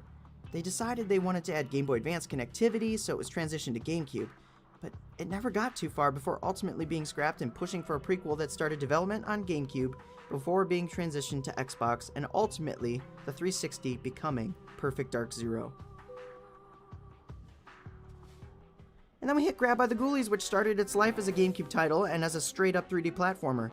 There was some info going around about Conker's Other Bad Day starting development right after Bad Fur Day on GameCube, but that didn't get far at all.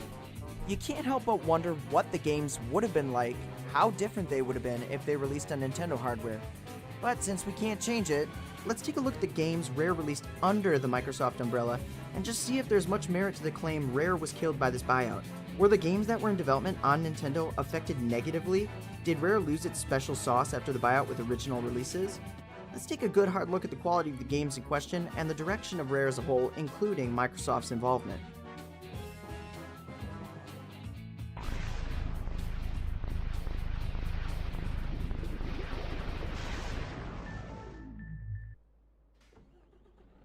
We start at the beginning of the Microsoft acquisition with a look at the games they released on the original Xbox and see what kind of impact Microsoft had here. Let's look at 2003's Grab by the Ghoulies. Grab by the Ghoulies was a cel-shaded beat-em-up, and like I said, it originally started development on the Nintendo GameCube right after the completion of Banjo-Tooie by the same team. It was intended to be an open-world platformer, but the buyout from Microsoft did increase time constraints. They not only had to convert it from a GameCube game to an Xbox game, but they then only had a limited time to work on it. Game designer Greg Mails said that the transition from GameCube to Xbox was really difficult, and with the time constraints, they simplified the gameplay and design.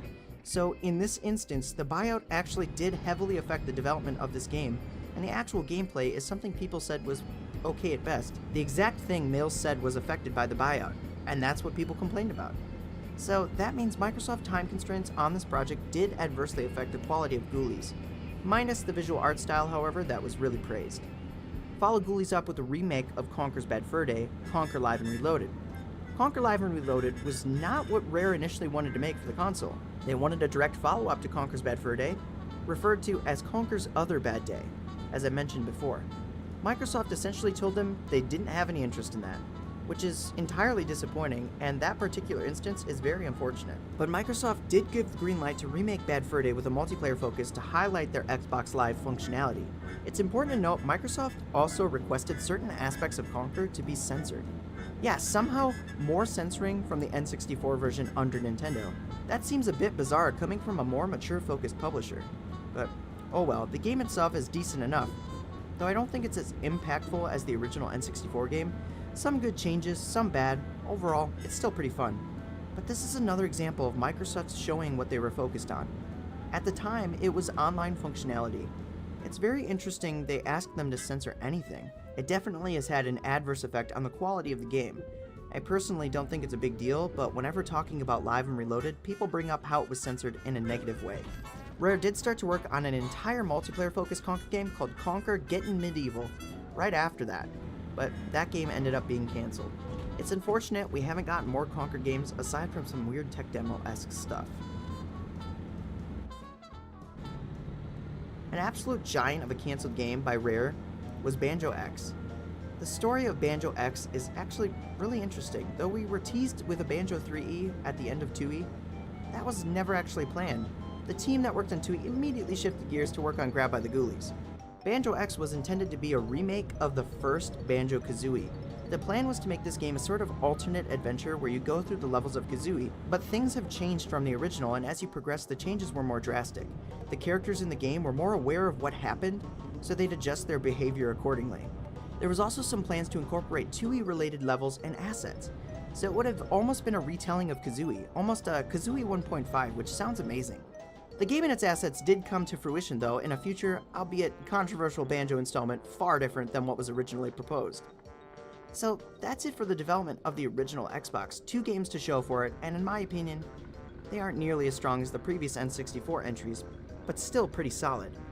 But now let's transition into the next generation with the Xbox 360. I think Rare had a much larger showing here, starting with the launch title Kameo Elements of Power. As previously mentioned, starting development as an N64 title transitioning to GameCube to Xbox, this finally dropped as a launch title for the 360. It apparently started with a more lighthearted tone and got a little bit more serious as it transitioned from Nintendo to Microsoft. Honestly though, this is all Rare. No time constraints. Heck, this game spanned 4 consoles in its development. They even got extra time to make it a 360 launch title rather than an original Xbox release, and they added a co-op mode and fine-tuned some things. It wasn't a huge success, but it had an average release, and it was planned to have a sequel, which was teased at the end of the game, and this is unfortunately where Microsoft did screw the pooch. They started pushing out more Kinect hardware and games for that, where Rare had their interest piqued and started developing Kinect titles, and they were not able to put out a sequel to Kameo Elements of Power. This is very disappointing, as the Rare charm was definitely strong with this one, and in typical Rare fashion, a cliffhanger. So while Kameo may not have been adversely affected in this specific title, the series certainly was. Now, around the same time of release was Perfect Dark Zero, a prequel to the legendary N64 title, Perfect Dark. This spanned development on GameCube to Xbox and ultimately was rushed to be on 360. The game came out to fairly high acclaim though. This is one that had high reviews at the time, and everyone these days seems to be talking about how they don't like it. Maybe this is a good candidate for a defending video. Stay tuned for that one. I'd say this one was a success as far as releases go for Rare. It performed well, becoming a certified platinum hit. Now we move on to a more colorful world filled with piñatas. Evidently, a simple prototype was under development while they were with Nintendo, but real development started with the original Xbox and ultimately pushed on 360 hardware so it could have some awesome graphics. And before I say anything else, let me just say, when people talking about how Microsoft acquiring Rare killed it, this is a game I adamantly stand behind as reasoning it did not. Viva Pinata is quite simply a joy to play. I'm of the preference of 3D platformers, but I found myself captivated in this bizarre garden simulator. It's filled with rare charm and it just screams quality. The development team stated that they felt rushed to complete this project and it wasn't quite how they wanted it to turn out, but they followed it up with a sequel and refined things. It was a commercial success. Microsoft pushed it to be kid-friendly, but I don't think that hurt it at all. One spin-off game was developed by an outside studio, Chrome Studios, and Rare even made a DS title because Microsoft higher-ups expressed interest in creating a title for the DS.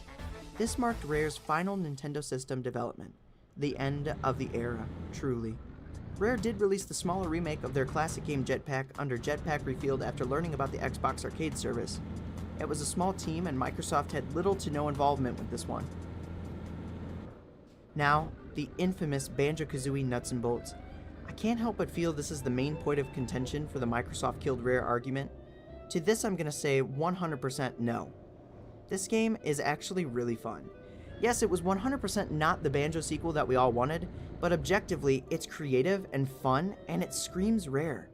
It was developed by the original Banjo team. They simply wanted to not make a similar 3D platformer again, which in my book is fine, but why take your most successful property and experiment? Why not make it a spin-off or focus on a new IP or some other smaller series? I really believe that if this was a Mumbo spin-off rather than a Banjo-focused game, it would have performed better. You certainly don't want to alienate your audience, which is entirely what the game did. Rare knew that people really didn't want these changes from the gameplay to the character models. They taunt you in-game with commentary. It's a real shame. I understand they wanted to do something different, but it was went about all in the wrong way. All that being said though, the gameplay is really fun. Tim Stamper suggested creating something with a Lego building vibe, and that's what they did. This game was sort of a commercial failure, selling enough to make it as a platinum hit, but being dwarfed by other Xbox titles at the time, like Fable 2. Somewhere in the mix of Banjo Nuts and Bolts in 2007, the Stamper brothers also left Rare to take a new direction. This is where Rare truly fell off in my opinion, because in 2010, Rare shifted focus from what they made before and started focusing on games like Kinect Sports. I don't want to dwell on these really since I'm not a personal fan of Kinect titles or motion controls in general, aside from VR and a couple games on Wii. But these Kinect games were pretty successful for Rare. They were enamored with the technology and apparently looked for more possibilities. Microsoft didn't make them make the games, but Rare expressed interest after seeing some tech demos. And while I respect the creativity and art of this, nothing beats a unique, colorful storytelling video game that I can sink hours into. Right after this, we got a weird one. Killer Instinct returns? I honestly didn't see that coming. But Rare didn't make it? It was developed by another studio? I guess it was under the supervision of Ken Lobb and Rare.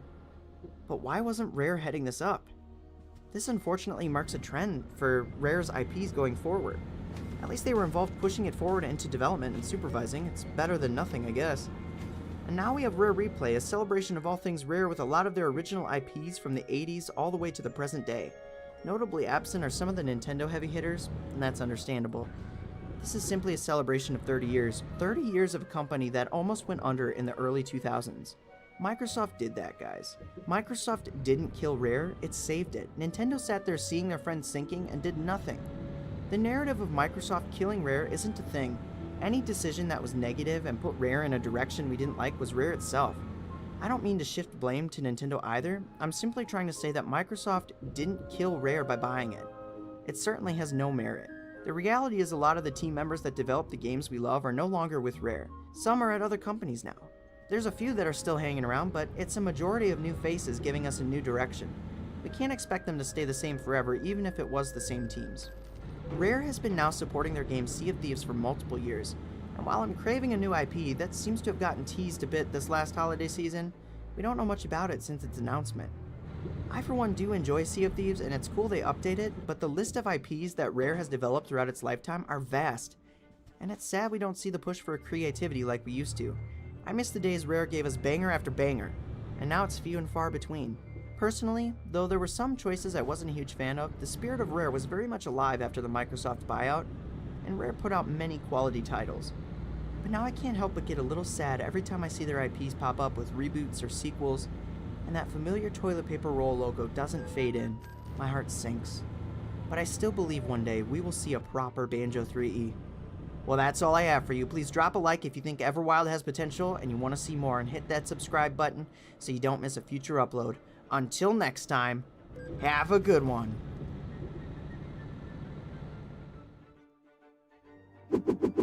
Jake?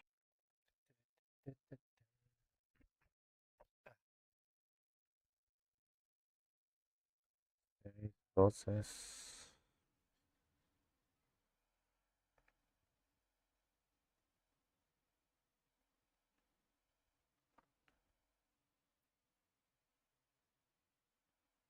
Conca.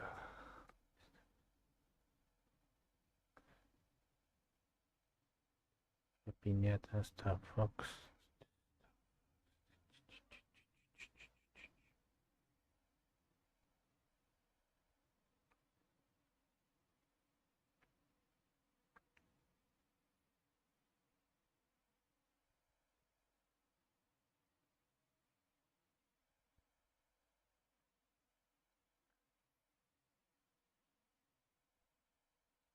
Oh.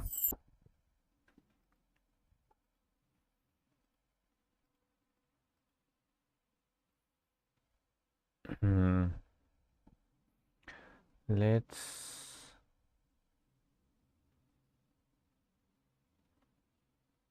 that's 2 weeks.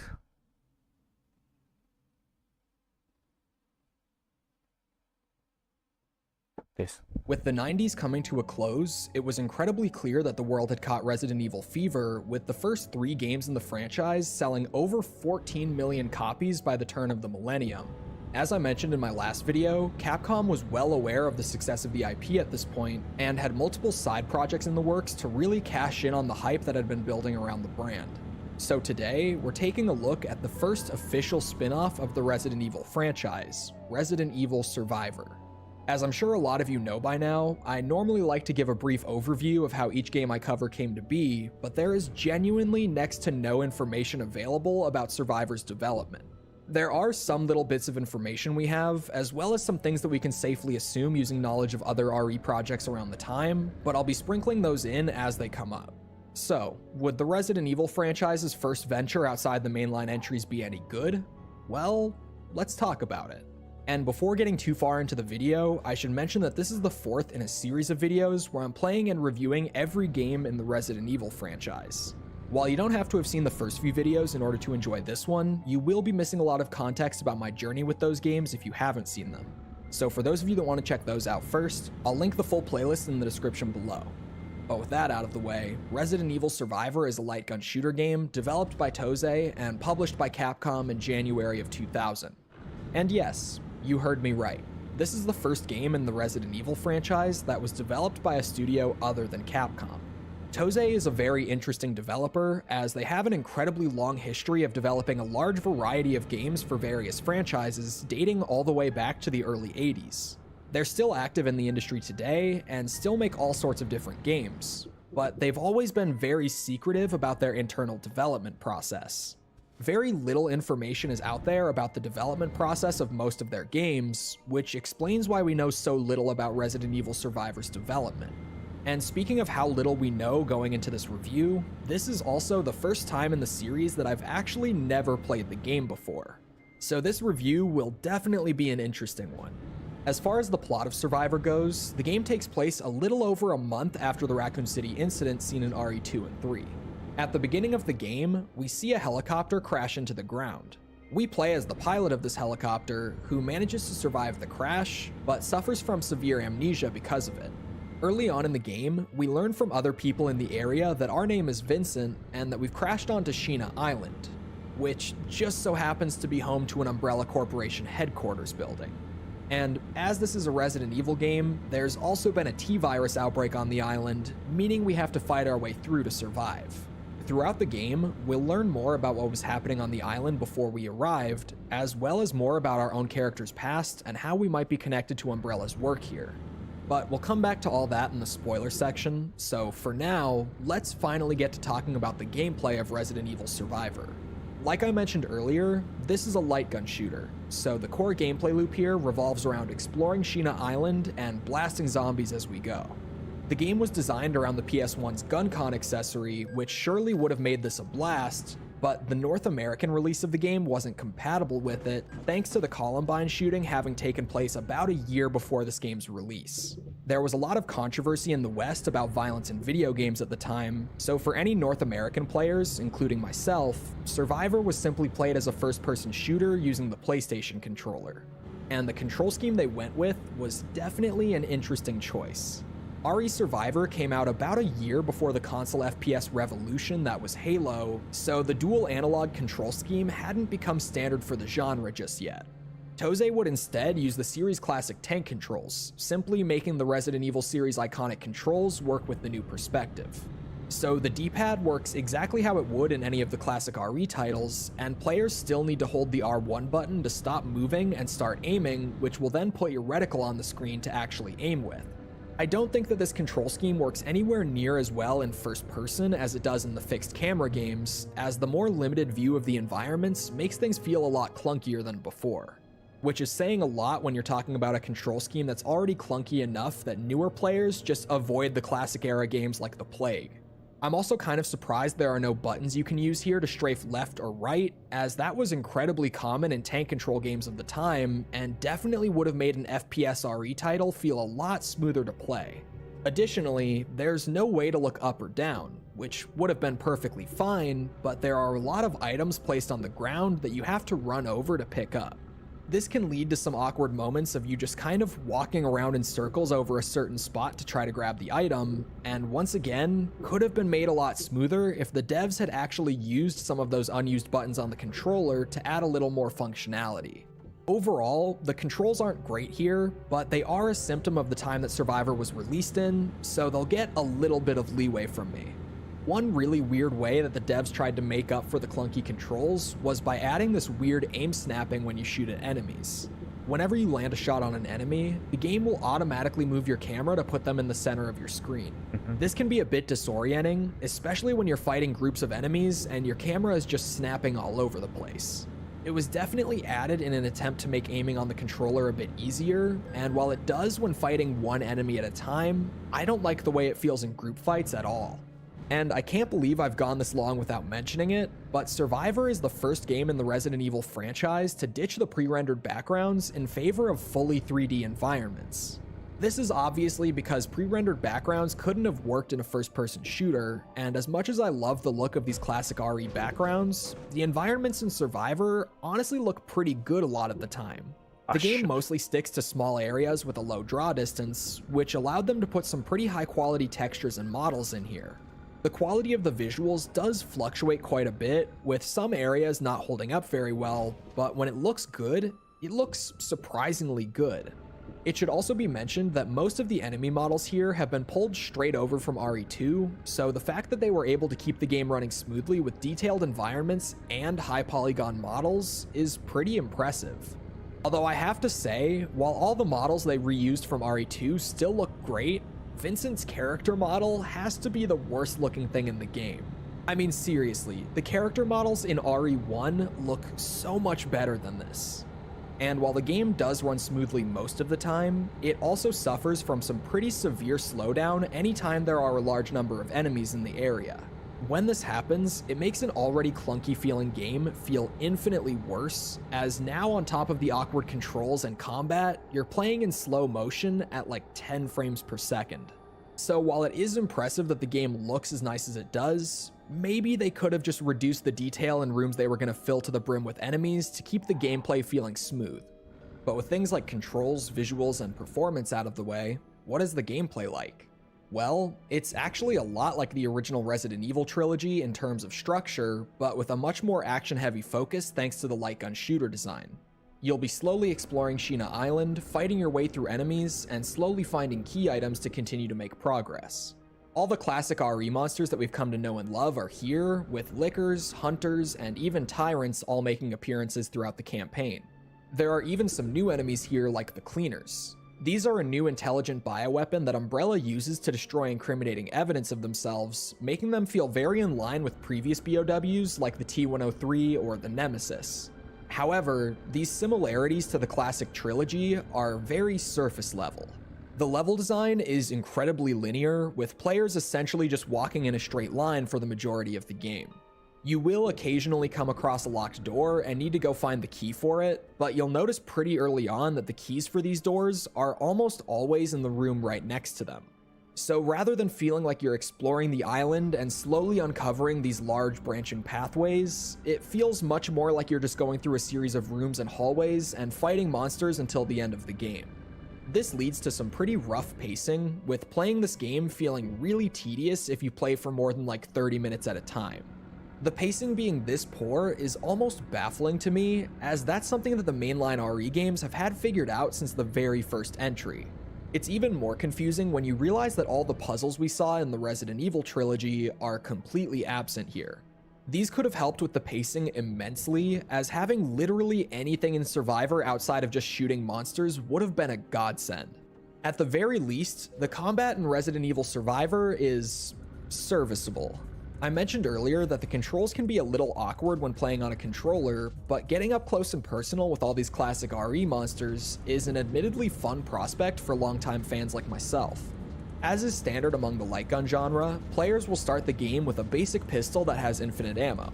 Outside of that, you're able to find stronger weapons throughout the game that have limited ammunition, which can also be found in the environments. And fans of the original trilogy might be surprised to learn that there's no limit on your inventory space here in Survivor. Any items that you come across, you'll be able to carry with you for the rest of the game with no item boxes or inventory management needed. The infinite pistol ammo and lack of a limited inventory definitely fly in the face of classic survival horror design, but that's of course because this isn't a survival horror game.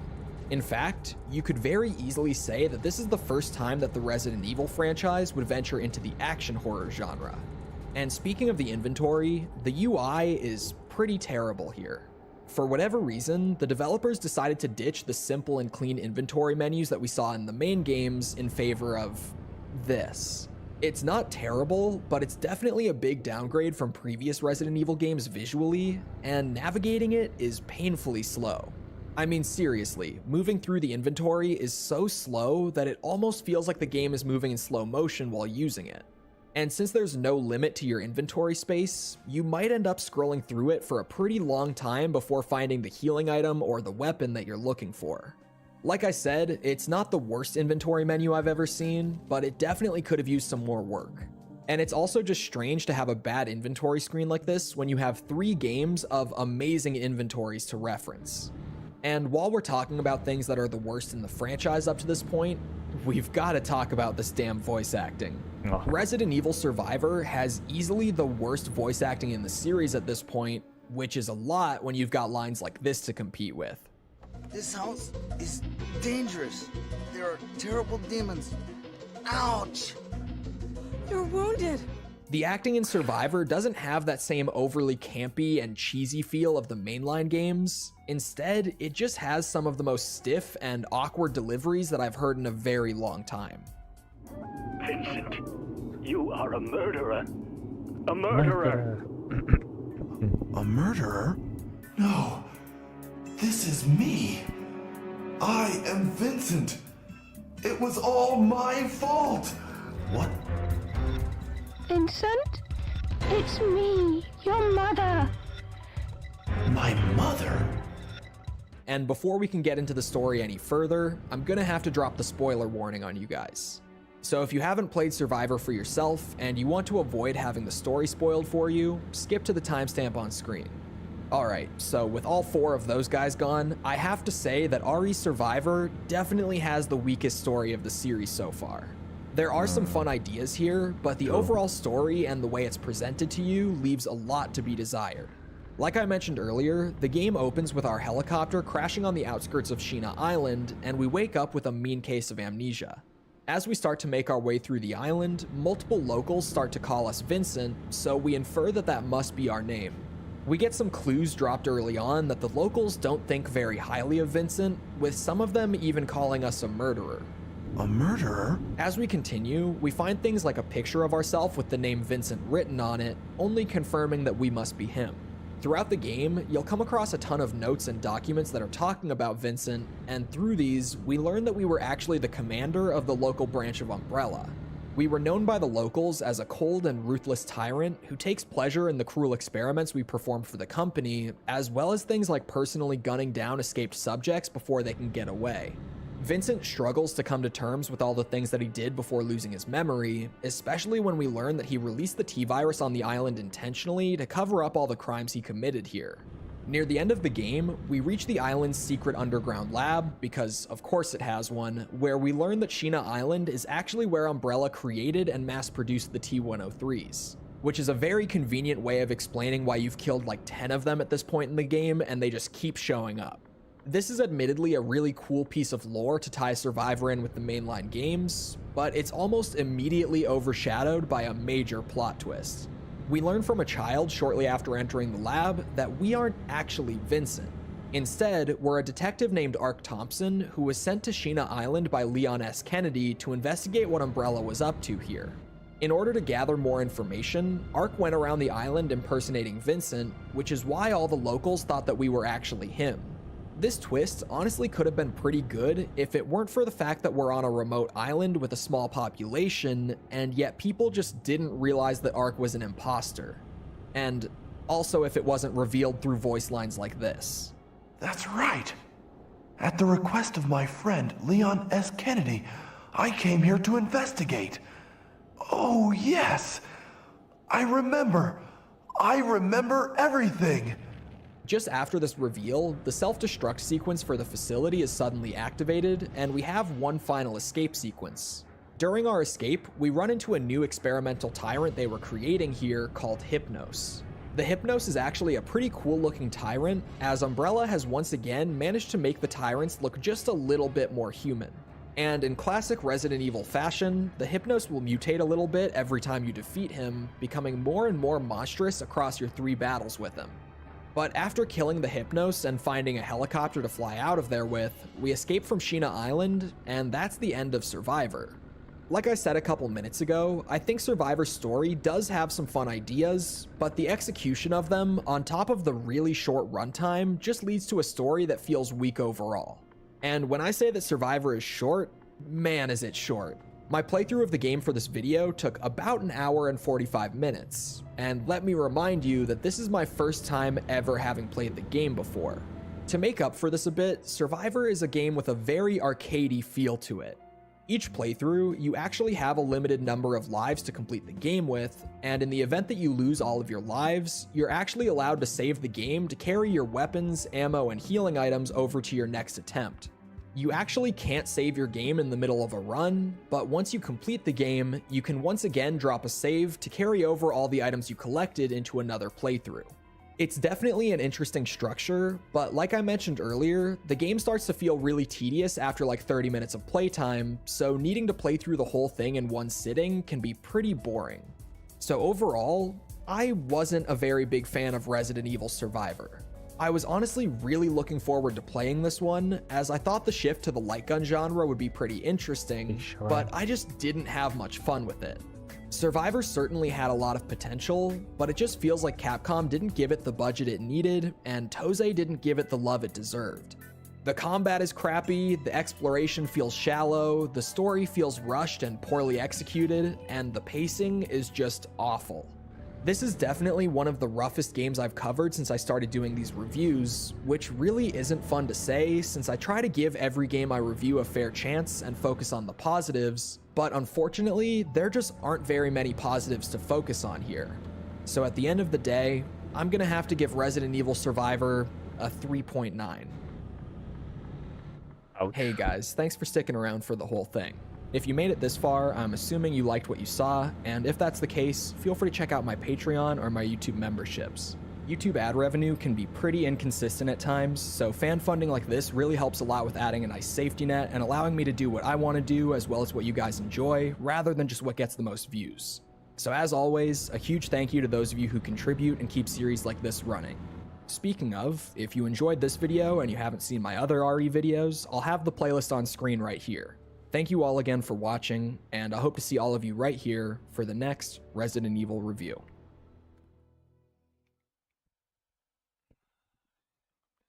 No, no, no. Ah.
Hmm.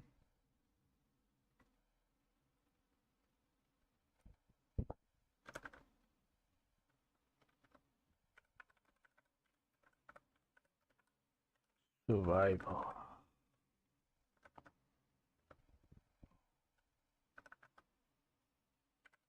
Hope.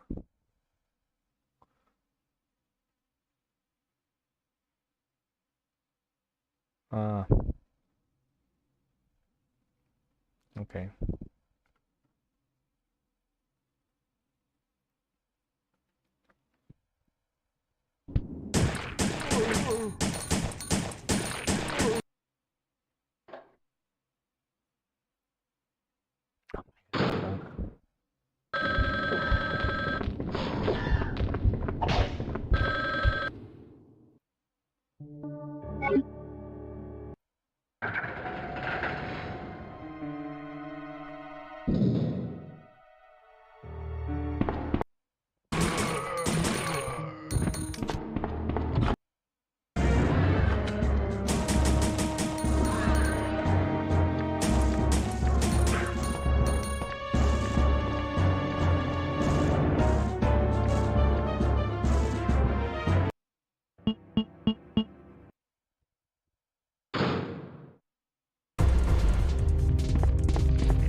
Okay, that's enough. With the 90s coming to a close, it was incredibly clear that the world had caught Resident. If you've spent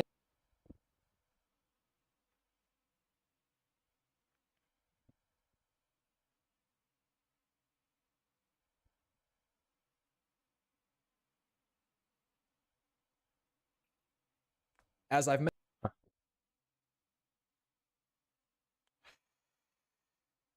I don't know.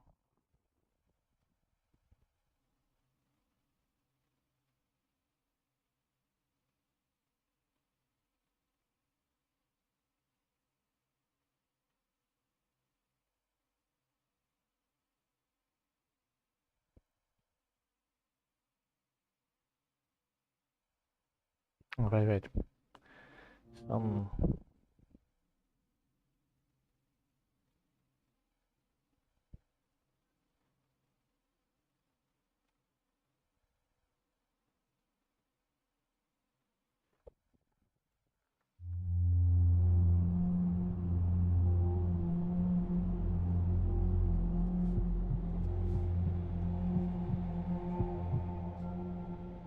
I'd like to preface this by saying that I live a pretty quote-unquote straight-edge lifestyle, so I'm certain that what I saw and heard last New Year's Eve wasn't the result of some hallucination or drunken stupor, but was 100% real.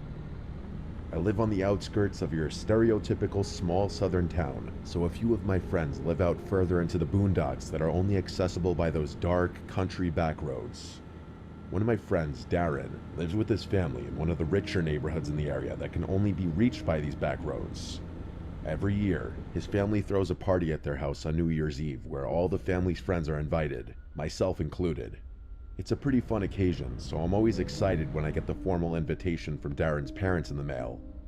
Seeing as the weather in the south can be pretty weird when it comes to winter, it didn't get really cold until a few days before New Year's Eve. I could remember the newly frigid air paired with the bumpy, unkempt country roads made for an uncomfortable ride to the house. Usually I don't drive with my brights on since I hate how other drivers always blind me with theirs, but the sheer darkness of the windy, narrow road made it a necessity this time. Anyways, the narrow road was surrounded on both sides by dense tree line, so even with my brights, it was hard to see where exactly all the twists and turns were ahead. Notably, there aren't any other houses between the turnoff to the road and Darren's neighborhood, except for a lone shack that seemed like it had been abandoned for years, though I could sometimes see lights on inside whenever I passed this way. A few minutes into the drive, on a particularly straight section of the road, my lights illuminated something ahead amongst the trees, something white against the darkness. As I neared, I could see it was the shape of a person standing all alone on the side of the road. They weren't moving or hiding, just standing completely still with their back to the trees. It was a woman, evidently wearing a white dress or gown of some sort, not at all appropriate for the cold. I didn't turn my brights off out of caution, so I couldn't really make out any specific details in the reflective glare of the white dress as I passed her. I was thanking my lucky stars that she didn't step out in the middle of the road, causing me to stop. But then I started to wonder if maybe I should have stopped to see if she needed some help. Perhaps she was another guest trying to get to Darren's party. But it wasn't until I looked back in my mirror to see in the red glare of my rear lights that the woman had turned her body to follow me, still frozen in that one spot. It was definitely creepy, and in that moment, I was glad I'm not the greatest example of a good Samaritan. No way was that a fellow party guest. I arrived at the party without any further incident around 8 p.m., parking in the gravel circle amongst the dozen or so other cars outside Darren's house, which situated in a large clearing in the surrounding forest, just like all the other spaced out houses in the neighborhood. The festivities went on until we had watched both the ball drop in New York, as well as our own time zone's clock striking 12, after which everyone slowly started to clear out. I stayed behind a bit to help clean up as I usually did, since I was one of the closer friends of Darren's family, and by the time I myself left, my car was the only one left at the front of the house. When I got in and started it up, I got a low tire pressure light. My car is an older model, so it didn't give me exact details as to which tire was low or how many had the issue. Before I freaked out, I remembered that this sort of thing always happens with my tires when the weather first turned cold after a long warm period. I figured I'd be able to make it home okay. But before I drove off, I remembered that woman I had seen on my way there. Was she still out there somewhere? Had anyone else come across her? There was another way in the opposite direction I could use to get home to avoid that road, but it would add another 20 minutes or so to my commute, which I didn't want to do so late at night and with possible drunk drivers out and about. I figured I'd just suck it up and just go back the way I came. I really wish I didn't. Not even a few minutes out on that same dark back road, I could feel something was different with my tires. I could hear it too. It sounded like bare metal scraping against the road. Slowly, my car came to a dead stop. Shit, I muttered. This was a different situation entirely. All that was going through my head was, did my tires fall off? Against my better judgment, I had to get out of the car to see what was wrong. Stupidly, I turned the engine off and shut the door. The car's lights turned off automatically, and I was plunged into the deep darkness of the surrounding forest. With my phone flashlight, I scanned each of my tires. My heart sank, as each and every one of them had been ripped to shreds, as if they were torn apart by the claws of some animal. I could have reasoned that if one had a large puncture in it, the bumpy road could have caused even more damage. But all 4 tires? This was deliberate. But no, I thought. Could it have been? I stood around hopelessly. No one would be out at such an hour on this road, even on New Year's Eve. I'd have to call a towing service or for someone to come and get me. But of course, there was no phone service this deep into the boonies. But just as I was about to get back into the car, the gentle wind died down. The barren tree branches stopped swaying, and even the wildlife that was still out this time of year went quiet. I froze. I had never heard such silence before. It was as if time had stopped for a minute before I heard the sickening sound of a twig snap somewhere within the trees. Something was moving around. I instantly shut the light from my phone off, leaving complete darkness. Leaves on the ground continued to rustle, as if someone was stalking through the forest. Was it a squirrel, a deer? No. This was the type of silence of prey when a predator was nearby. And then I heard, "I see you." My stomach dropped. All the air was sucked out of my body. I couldn't even scream. It was a woman's voice, soft and quiet, coming from the pitch-black darkness of the tree line not 15 feet away. It was said without malice, which somehow made it even freakier. In that moment, all I wanted to do was just shrivel up onto the ground and die. And then I heard, "Can you see me?" It wasn't until I heard the voice again that my fight or flight response kicked in, but I was disoriented, standing there in the darkness. I had to turn my phone light back on if I wanted to see which direction I wanted to flee. I aimed the flashlight directly in front of me, and standing at the edge of the tree line was the woman in the white gown, this time her features visible. The gown was dirty, covered in dark stains. She was deathly pale, skinny as a rail, and her disheveled gray hair fell down to her elbows. But her face was almost indescribable, grotesque, as if she were missing half of her jaw, yet it seemed as though she were trying to grin at me. In my indecisive horror, I had the flashlight trained on her for a few moments before I hauled ass down the road back towards Darren's house. That shack I had mentioned earlier was closer to my current position down the opposite direction. But what if this woman was the one who actually lived there? I don't know if that was a rational thought made in the spur of the moment, but I had no time to wonder. As I sprinted down the road, I could hear the snapping of twigs and rustling of leaves behind me.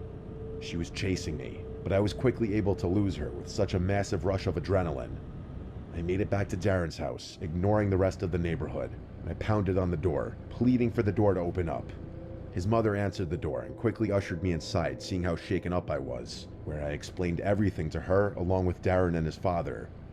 They were sympathetic, offering to let me stay the night there while they called the police and a towing service, which I gladly accepted before even contacting my own family. The police said they would search the area around the road that night and that I could come get my car back and make a statement the next day. But all I wanted to do for now was put that night behind me and fade to sleep in the guest bedroom. But I soon found out that night wasn't over. I awoke from my sleep to the sound of a light tap from the second-story window. I looked at the digital clock on the nightstand. I remember the time exactly. 3:14 a.m.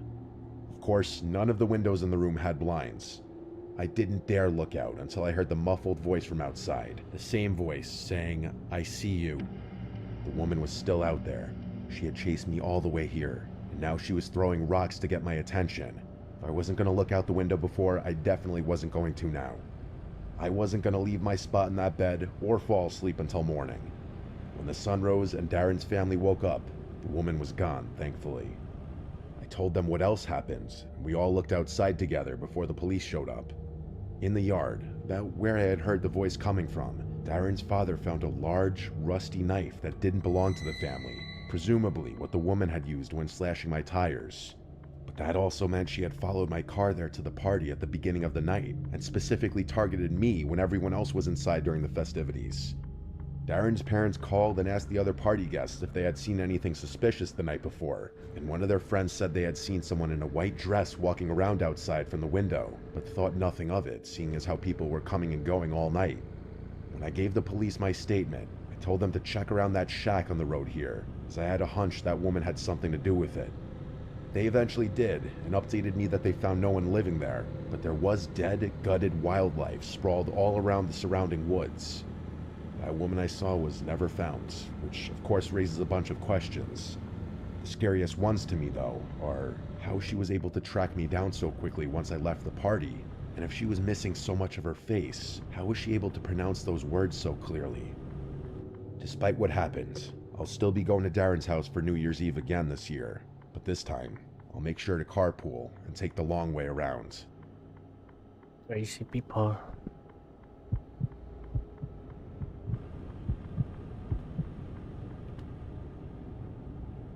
When I was 26, I took a trip to San Diego via plane.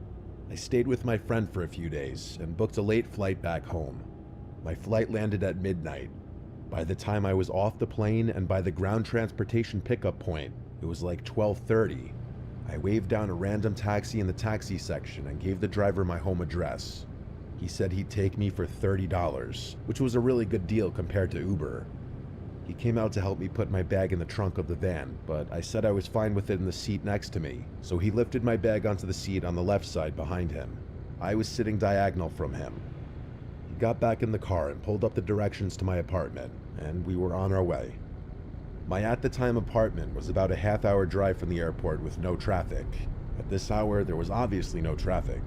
We got right on the highway and we were moving fast. I caught the driver's eyes staring at me through the mirror on 2 separate occasions, and on the second time, he spoke. He asked where I was coming from. I said San Diego. He said, "Oh, very nice." Then he asked me what I was doing there. I said I was just visiting a friend who lives there.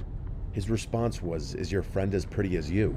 And honestly, my first reaction was to laugh, but I found the comment really creepy, and it being the third thing out of his mouth on the ride didn't help. From here, his questions kind of stayed on the flirty side. He asked me, "What is a pretty girl like you doing traveling all by yourself?" And I had a slightly sassy response saying, "Well, I just said I wasn't alone, I was visiting my friend." And his rebuttal was that by flying by myself, I was traveling by myself. I maintained my slight sass and said we can agree to disagree, and he laughed and said he was only teasing me. This man had to be like 45 though. I felt like him hitting on a lone girl in her 20s like this was slightly creepy. It wasn't the first time I dealt with something like this though. As we continued down the highway, I looked up as I saw the familiar overpass right by my exit, but as we passed it, he wasn't slowing down. I said this is my exit as he was literally about to pass it, and we zoomed right by it. I repeated myself louder, saying that that was my exit. He apologized and said he'd catch the next one. I tried to get a peek at his screen to see if he put the right address in, but it was angled so that I couldn't see it.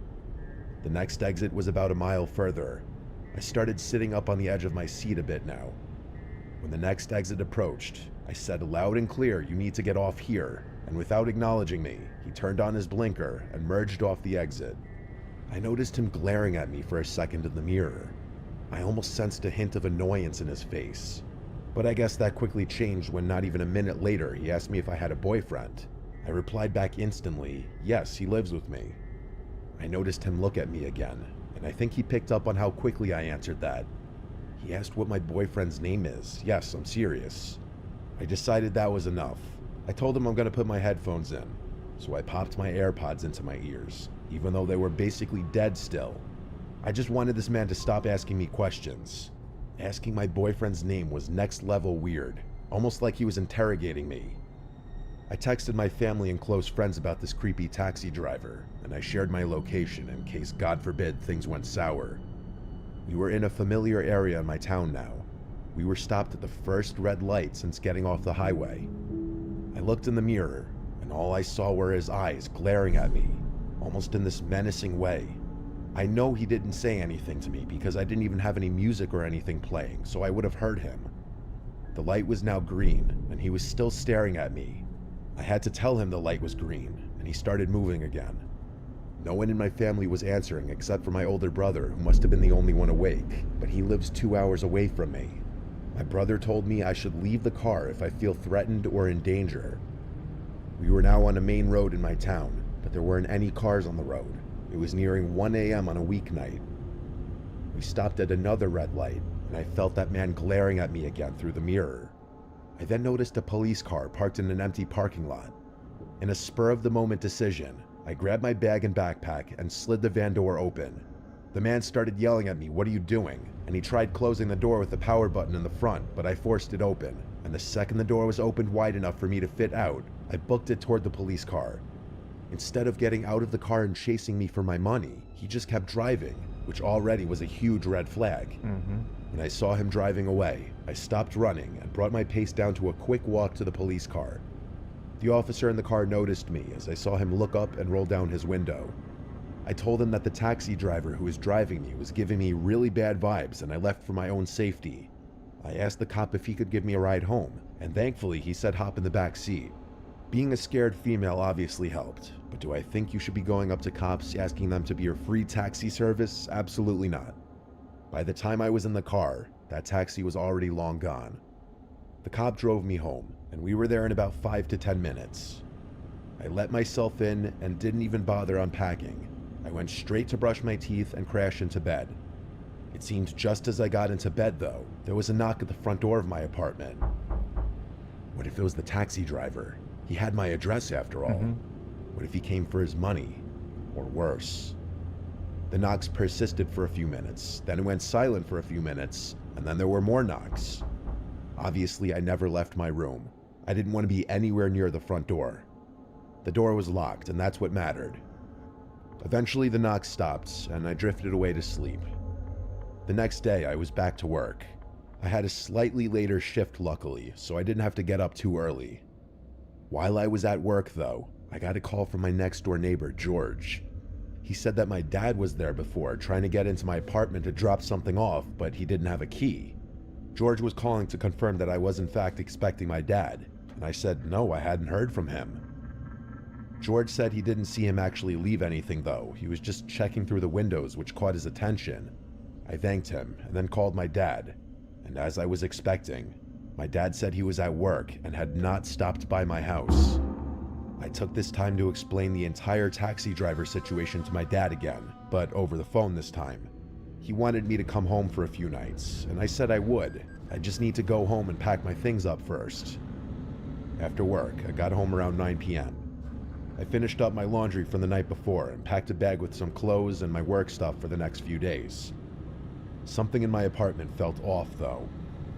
I never get nervous from being alone, but that night, I felt like I wasn't alone. Deep down, I felt like it was because the whole taxi driver situation made me uncomfortable. But I felt like I kept hearing small cracks in the wood floor, like from the pressure of someone's weight. I just couldn't pinpoint from where. I was honestly freaking myself out and tried to hurry up and get all my stuff and go. It was about the moment I was ready to leave the house when I heard a creaking sound from down the hallway, from the spare bedroom. I turned and heard a voice say, "I wasn't gonna hurt you." And I saw an arm swing into view from behind the wall, and I just took off to the front door before he could even enter the hallway. I was outside, screaming and pounding on my neighbor George's door. It was still early enough where he and his wife were awake. They came rushing outside, and I begged for help. Instead of entering my apartment, we called 911 and waited for the officers to show up before going inside. My apartment wasn't huge, so checking each and every potential hiding spot didn't take long. The back sliding door to the shared backyard area was open, which also suggested he fled through the backyard. Unfortunately, I didn't have any record of the taxi ride I took, so I didn't have the cab number or plate number or anything. I could only describe it as a yellow minivan and give the description of the man. I did, however, describe the route we took and the time I remember getting into town, hoping maybe they could knock on some local business doors and check their cameras pointed to the streets. I grabbed my already packed bags and headed to my parents' house, where I stayed for a week. They wanted me to stay even longer, but I had to get back home. My dad helped me install some cameras from Amazon on my front and back doors, and I also bought a taser to put next to my bed for self-defense. I've lived in 2 different apartments since this experience. I've never had to use the taser. I also avoid taxis now if I'm alone, as they are a lot less traceable than a ride-sharing app. But also, you hear about fake taxi drivers kidnapping people all the time. I have to wonder if that was a real taxi driver at all, or if it was a stolen vehicle.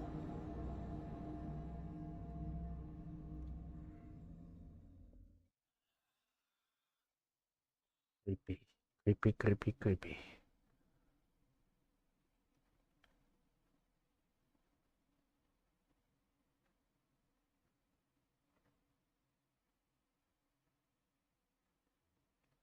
Winter.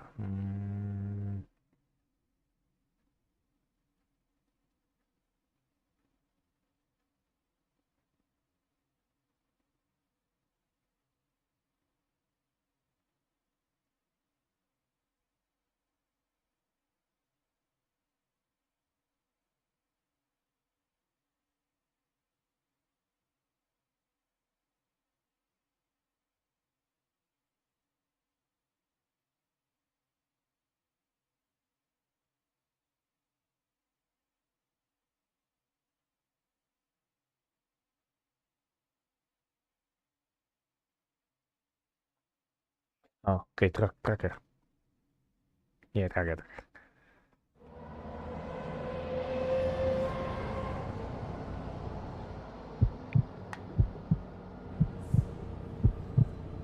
I've been a trucker for close to 15 years now. This happened to me in 2017. I was driving an overnight haul through the Mojave Desert in California, headed for a destination in Arizona. I think I was delivering appliances, I don't really remember. It was pitch black darkness in every direction. The headlights on my Semi were really dim at the time, and I had been putting off getting them fixed forever. Usually I couldn't tell the difference, but since there were basically no other cars on the road, it was much more obvious. I remember having to strain my eyes every few minutes to make out the road in the distance. That could have been a horror story in of itself.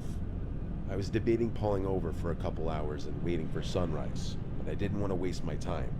I desperately needed the money at the time, so I kept driving even though it wasn't fully safe. I figured since it was basically a straight line it would be okay. I think it was about an hour before sunrise when I saw something approaching fast in the distance. Worried about hitting an animal, I slammed on the brakes. As my truck screeched to a stop, I realized what was in front of me, a car with its hazards on.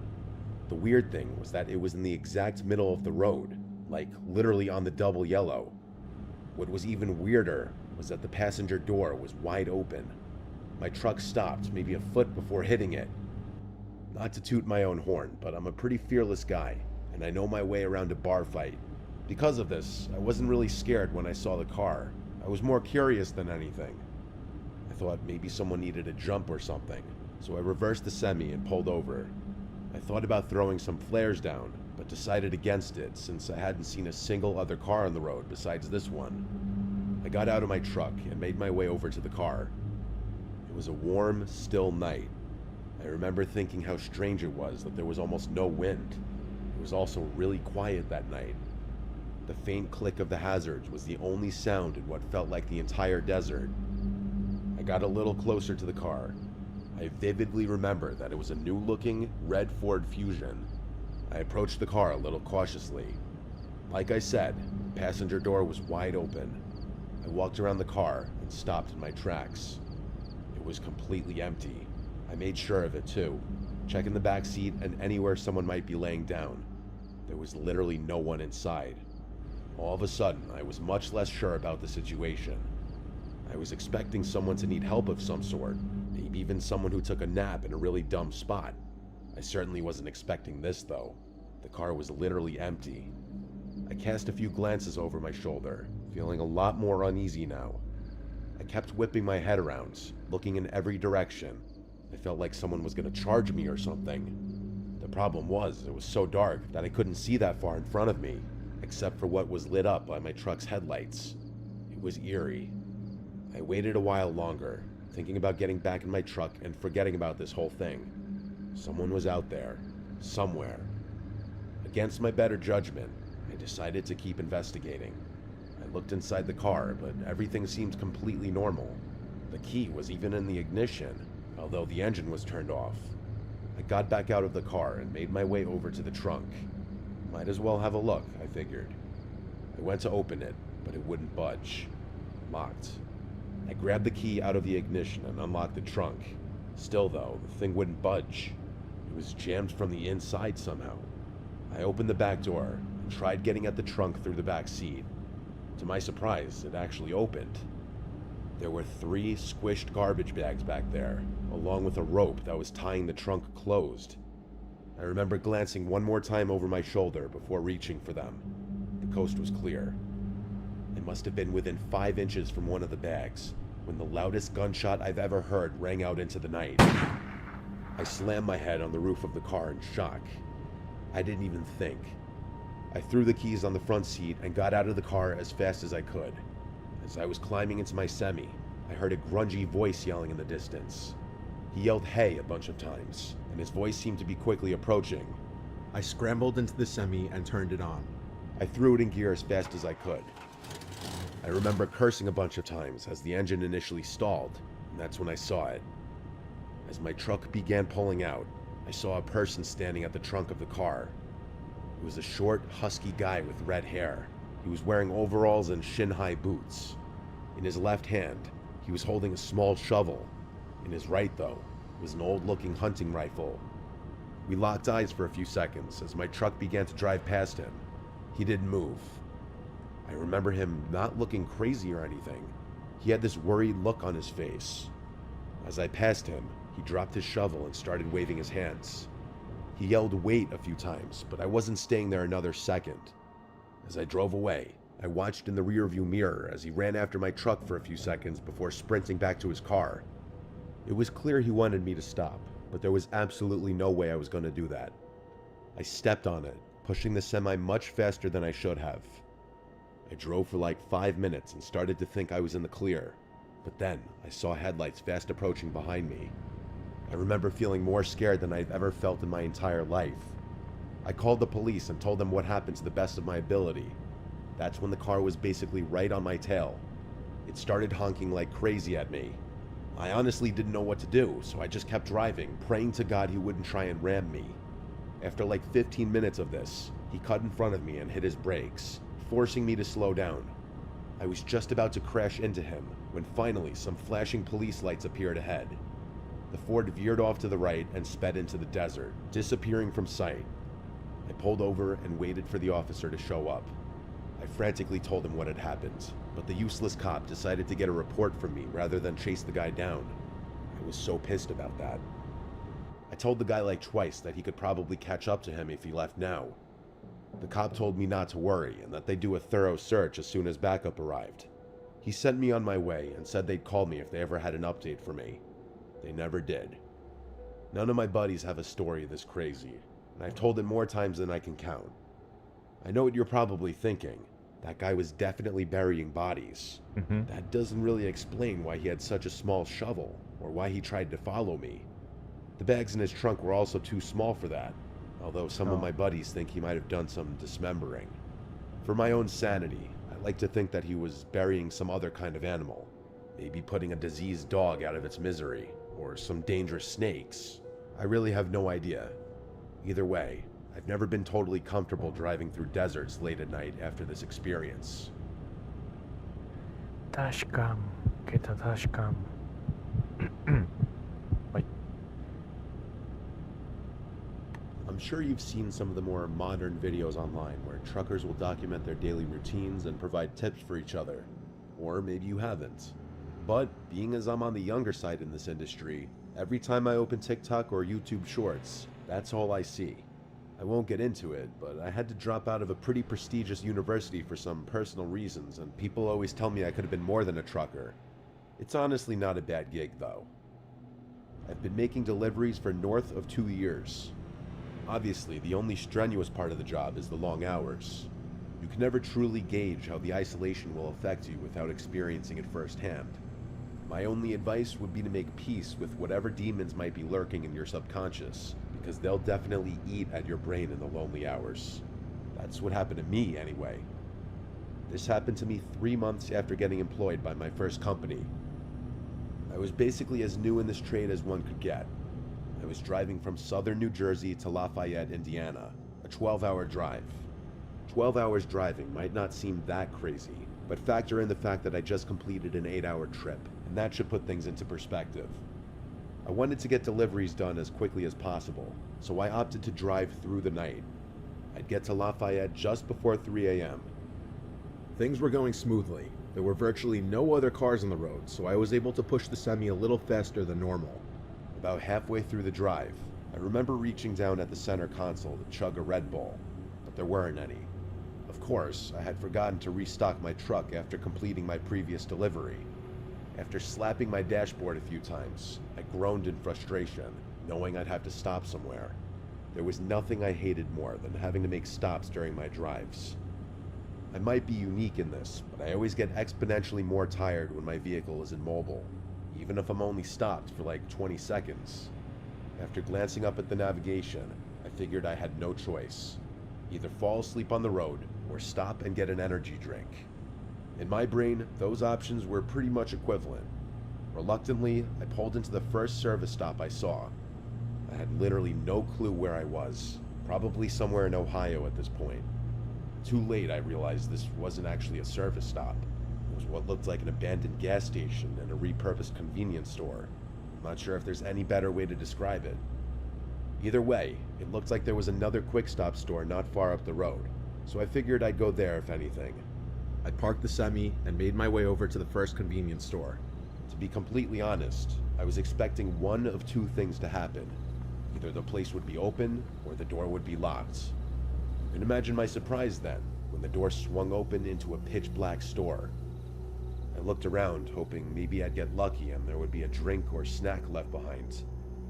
Just before I was about to turn around, my eyes adjusted to the darkness, and I picked up on a faint glow emanating from the corner of the room.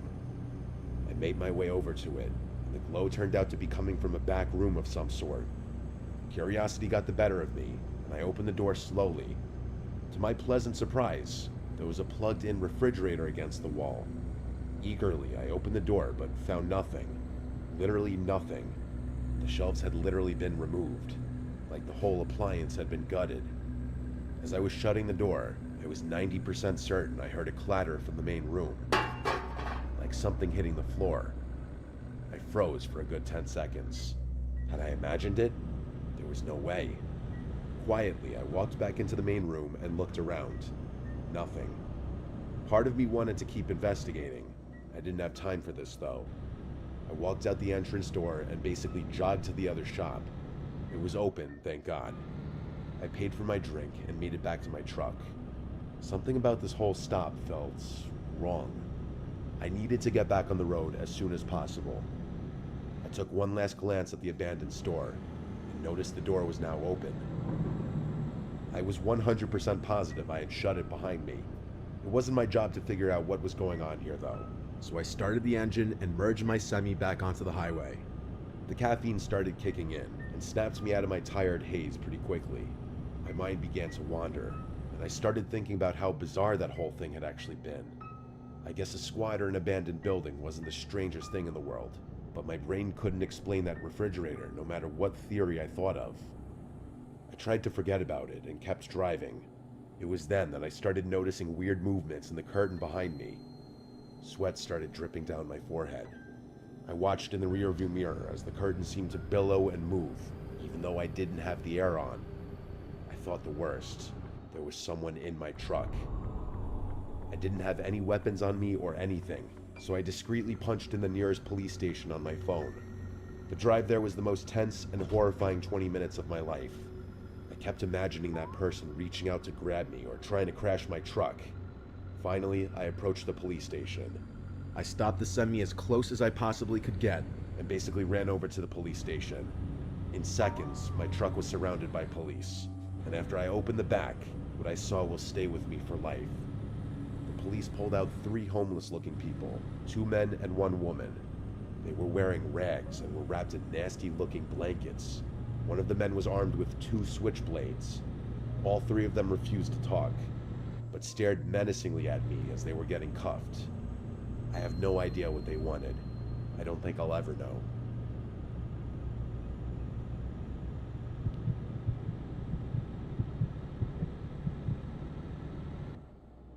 My name is Kevin. I've been a trucker for varying companies for the better part of 15 years now. Things have become pretty routine at this point. Pick up the goods and materials, verify them for accuracy, and deliver them as instructed. We're not paid by the hour, so efficiency is the most important thing in this line of work. For someone like me who's been doing this forever, I like to think I can outwork all these young guns that are snapping these jobs up. This isn't always great though. Usually I push myself to the absolute limit when it comes to functioning on barely any sleep. 4 years ago, I was working for a warehouse based in North Dakota. For anyone who doesn't know, North Dakota is one of the flattest states, which makes trucking a little easier. This also meant that skipping out on a few hours of sleep could mean the difference between employment and getting the sack. It was a chilly Tuesday morning in May. The beginning of the week meant that more loads needed to be shipped, which meant more work for me. I wanted to knock it all out in one shot, so I traced my route into Montana accordingly, planning on not stopping even once to sleep. I hit the road a few hours after lunch, expecting to reach my destination very early the next morning. I pushed the Semi as much as possible, doing maybe a couple over the speed limit. It was getting late, and I remember rubbing the crust from my eyelids as the clock ticked past midnight. I was having trouble keeping my eyes open, but I only had about an hour left in this drive, so I gritted my teeth and kept going. My buddy Tristan, who was also a trucker, introduced me to smelling salts when I first started out. If you don't know, smelling salts are basically some kind of crystals in a little bottle. One sniff and you're wide awake. You had to be careful though. Too many back-to-back uses could be dangerous, or at least that's what Tristan told me. They burn your nose a little bit, but whenever I needed a boost, I'd reach for the smelling salts first. This was one of those times. I took a big whiff and shot my head back, my reflexes taking over. I felt the adrenaline course through my body, and I hoped the feeling would last the rest of the drive. A half hour shot by, and I was really struggling. I felt myself start to doze off, and the blare of my truck drifting into the shoulder jolted me awake. This was getting dangerous, I thought. I had to pull off. I was all alone on the highway, but there was nowhere to pull off. There was just woods on either side of me. I slowed the truck down, searching desperately for somewhere to pull over. At this low speed, my headlights pierced through the darkness and I was able to see a lot more. As I looked around, I saw something that confused me. There was a purple dress lying in the middle of the road. What the hell? I thought, rubbing my eyes. Was I hallucinating? I blinked like 6 times just to make sure I wasn't going crazy. It was real. I approached the dress with my truck and stared at it as I rolled by. In hindsight, this should have been more of a red flag, but I think I was just too exhausted to process what was going on. About 200 or so yards away, I passed a pair of shoes. Now I was starting to freak out. What the hell was going on? I passed the shoes, praying to God there would be a place to pull off soon. My old man, David, was a super religious guy, so I clutched his old cross and hoped he would come through for me. A little further up the road, I saw a bunch more random clothing, some of which looked like little kids' clothing. This time I stopped the truck. The panic started to set in. Something was very, very wrong. I sat in the driver's seat with the truck at a standstill. I was expecting something to happen, but it never did. So I did what my instincts told me to do. I stepped out of the truck and went to inspect the clothing.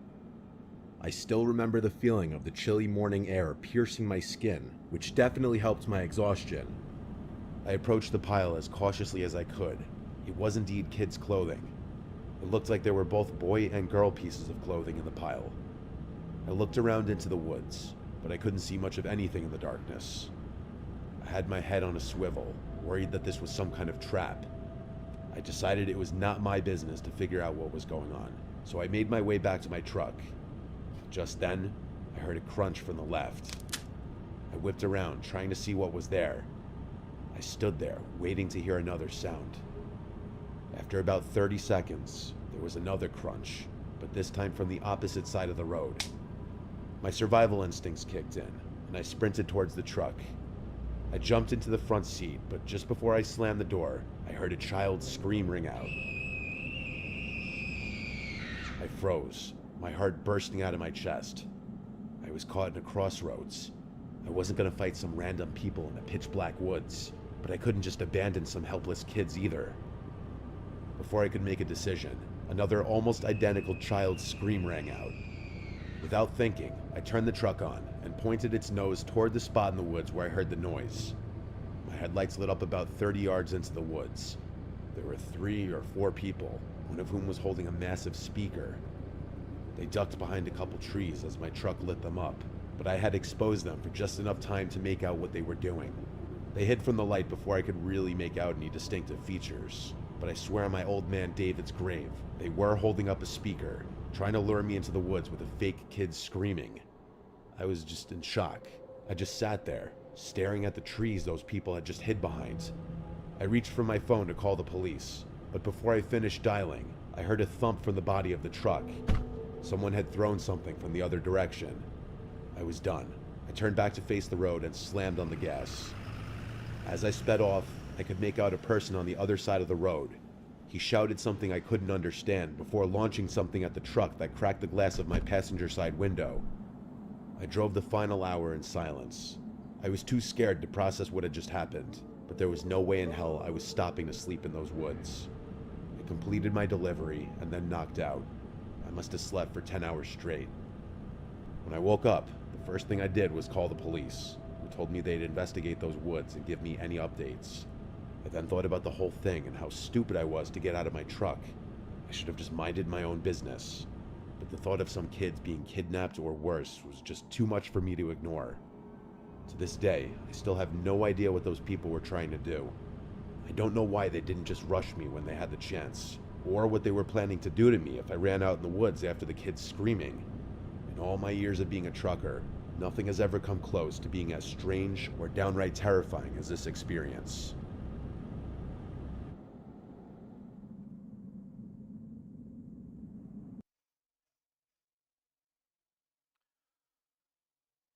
Ugh.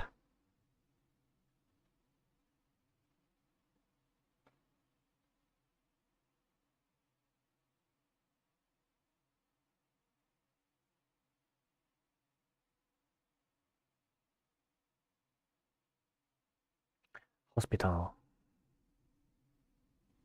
No. Yes. Student.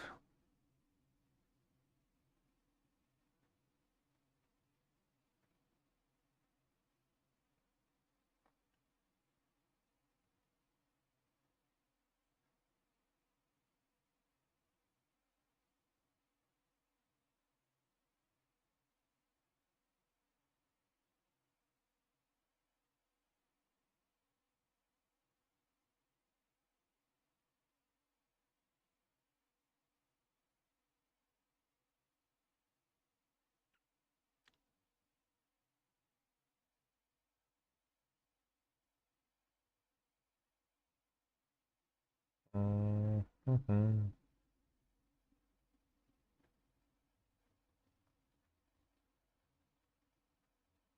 Okay, I know that.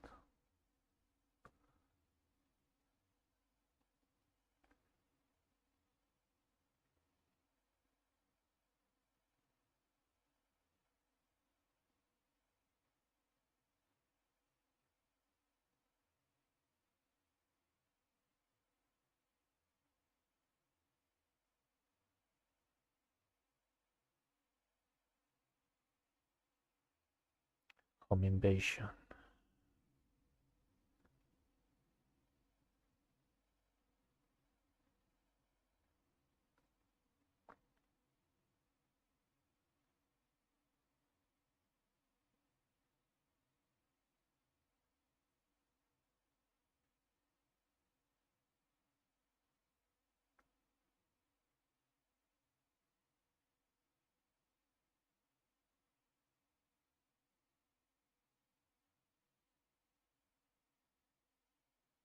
Yeah, let's go with this. Oh, come on. Thank you. Ugh. I need to sleep. This happened when I was 18. I'm 22 now. I live in San Antonio, Texas. It was my senior year of high school, but this was when COVID just started blowing up, so everything began to shut down, including my school. Even though everyone was supposed to be staying home and being in quarantine, my friend group and I were going out more than ever. There wasn't much to do since all the non-essential businesses were closed. But one thing about me, I love urban exploring, or exploring haunted places. To this day, I still do. I'm not one to scare easily. I've had a couple experiences with the homeless, cults, even had a gun pointed at me. But nothing compared to how odd and creepy this one instance I came across while exploring was. Moving forward, around this time, I started talking to a girl who I had a class with in high school. Her name was Clarissa. If it weren't for her matching my alibi of what happened this night, I'm sure none of my friends would have believed me. We were still kind of freshly dating, but I somehow convinced her to explore a wooded natural park at 3 a.m. here in San Antonio. The park is called OP Schnabel.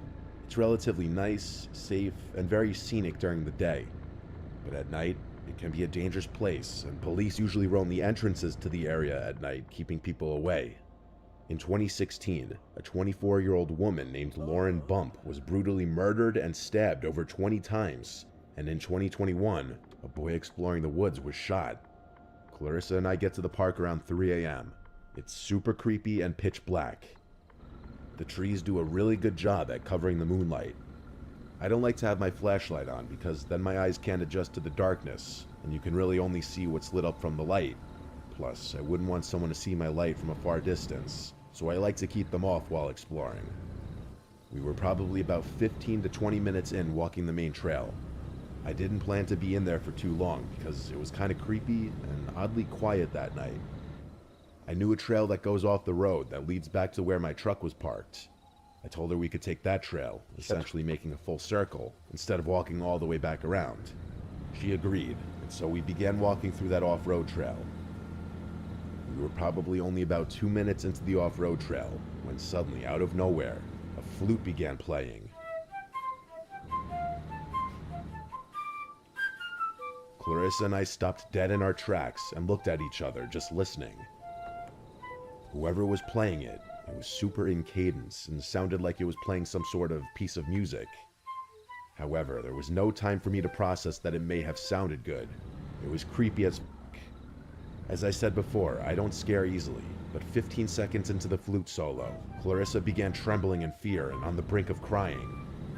I was kind of just listening, but when Clarissa started praying to God to save her and forgive her for her sins, that's when I realized the severity of the situation. To be clear, it was super hard to pinpoint where the sound of the flute was coming from. It sounded like it was coming from the direction of the previous main trail, which was parallel to where we were, with about maybe 30 to 50 yards of woods in between. But it was getting louder and closer, to the point where it sounded like the sound was right on top of us. Clarissa couldn't even focus because she was so scared, so I knew I had to man up and get us out of this situation. This is gonna sound corny, but I told her, "Don't worry, I'm not gonna let anything happen to you." Oh god. I told her that we should run down the off-road trail to get away. So we did. We began to sprint. I believe the flute stopped playing, but it was hard to notice because I was more focused on getting the hell out of there. We only got about 30 feet, when out of nowhere, we heard the rustling of bushes and the snapping of leaves and twigs before something big dashed across the trail right in front of us. Now, this could have very well been a deer or some sort of bigger wildlife, but it was so strange because I could almost feel the size of whatever was in front of us. I don't know if it was from the wind or what. The only thing is, I never saw a silhouette or a shape of anything in front of us. Another strange thing is, I didn't hear it coming and I didn't hear it run away. I only heard the dash right when it was right in front of us. As soon as we felt and heard whatever dashed across the trail right in front of us, we obviously turned back around and bolted in the other direction until we got back to the original point where we heard the flute. And then, as if whoever was playing it was waiting for us to return, the flute started to play again, loud and right on top of us. This time it was almost chiming. It sounded like it belonged to some sort of Irish jig song or something, but the chiming was still in cadence. However, it was still impossible to pinpoint where the sound was coming from. It was just surrounding us. At this point, my fight or flight instincts kicked in because we were trapped. We had two options. Either go back into the off-road trail where we heard that terrifying dash right in front of us, or go back to the main trail where the flute and whatever psychopath was playing it was at. The off-road trail was definitely scarier because it was darker and surrounded by more dense forest, and at least the main trail was a cement path. Thus, I told Clarissa, who was still trembling in fear, let's start running down the main trail back to the truck. We ran back. Adrenaline was still pumping, so we cut the 20-minute walk into a 7 to 8 minute jog. And somewhere along the run, the flute noise must have stopped. Along the run back, there was a random porta potty, and I was scared to death because what if someone was on the other side or hiding inside of it, because it seemed to be somewhat parallel to where we were at earlier. Thankfully, I didn't see anyone, or signs of anyone ever having been there. In fact, my truck was the only vehicle in the area near the main entrance to the woods. We made it to the truck, and I sped far away from there. The next day, I told all my friends about it, and I looked all over the internet to see if anyone's ever come across anything like this. People claim to run into ghosts, cults, animals making terrifying noises, but a soft and rhythmic flute solo, I couldn't find anything on that. Or maybe I just didn't look hard enough. I tried to figure out all the possibilities.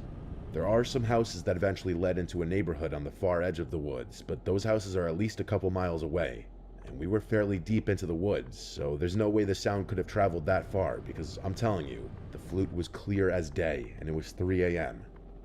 Obviously, I never found out who was playing that flute, or what dashed right in front of us. I actually kind of got chills writing the story. The more I think about it, it actually seems more paranormal, rather than something scary on a tangible level. I don't know if it was a person, ghost, cult, or what. I'm really hoping someone might have a rational explanation. Either way, I never really went back to those woods at night. I still explored plenty of creepy places, but never really came across anything like that ever again.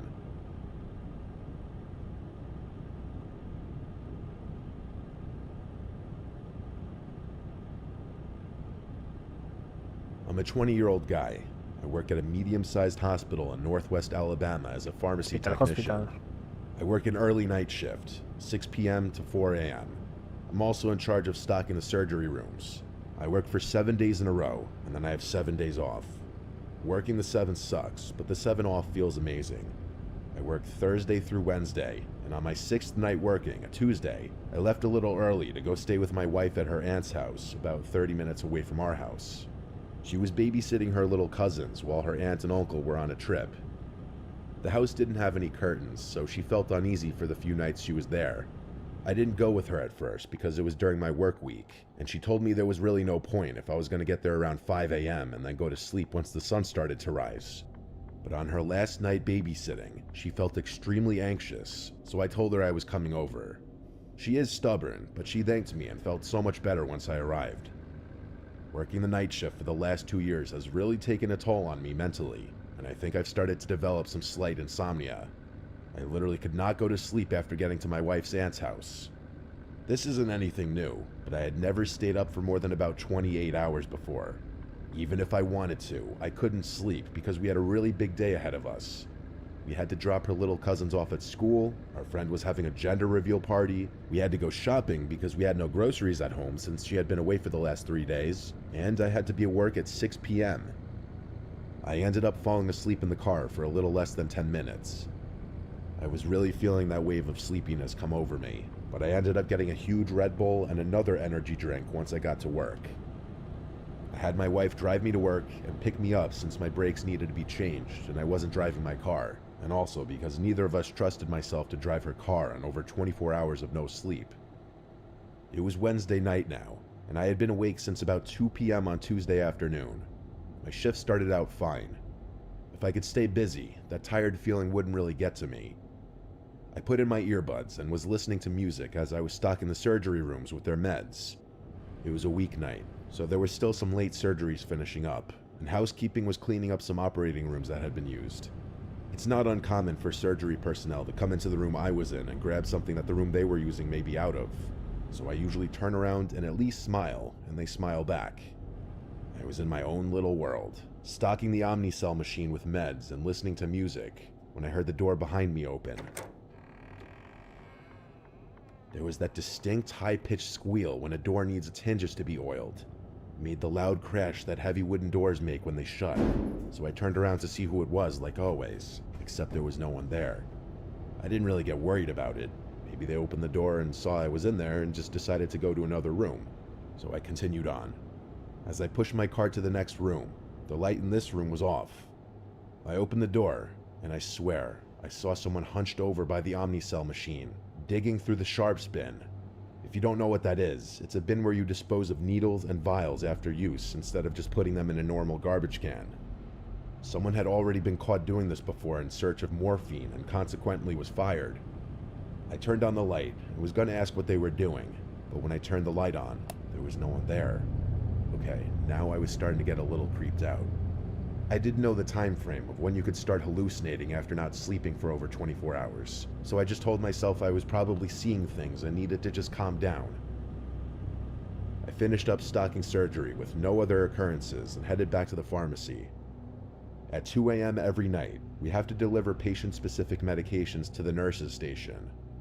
I'm going to use the 5th floor as an example of how the floors are laid out, but each floor number corresponds with which floor they were on.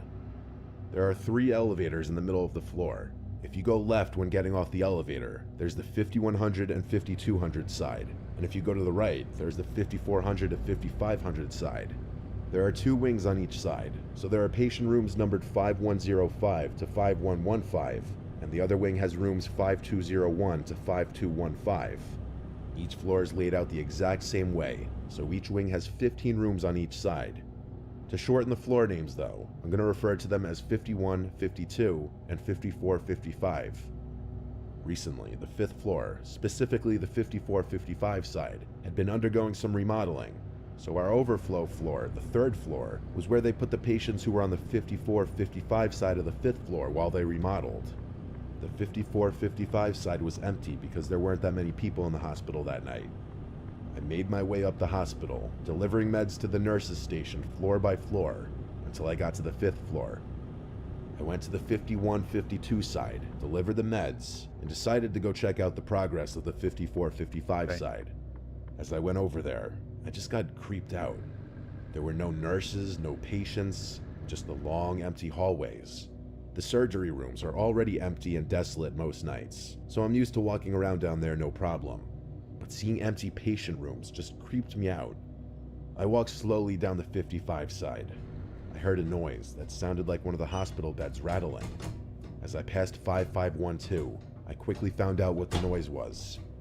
As I looked into the rooms, I saw an old man violently shaking as if he was having a seizure. Blood was running down his eyes, nose, and out of his mouth.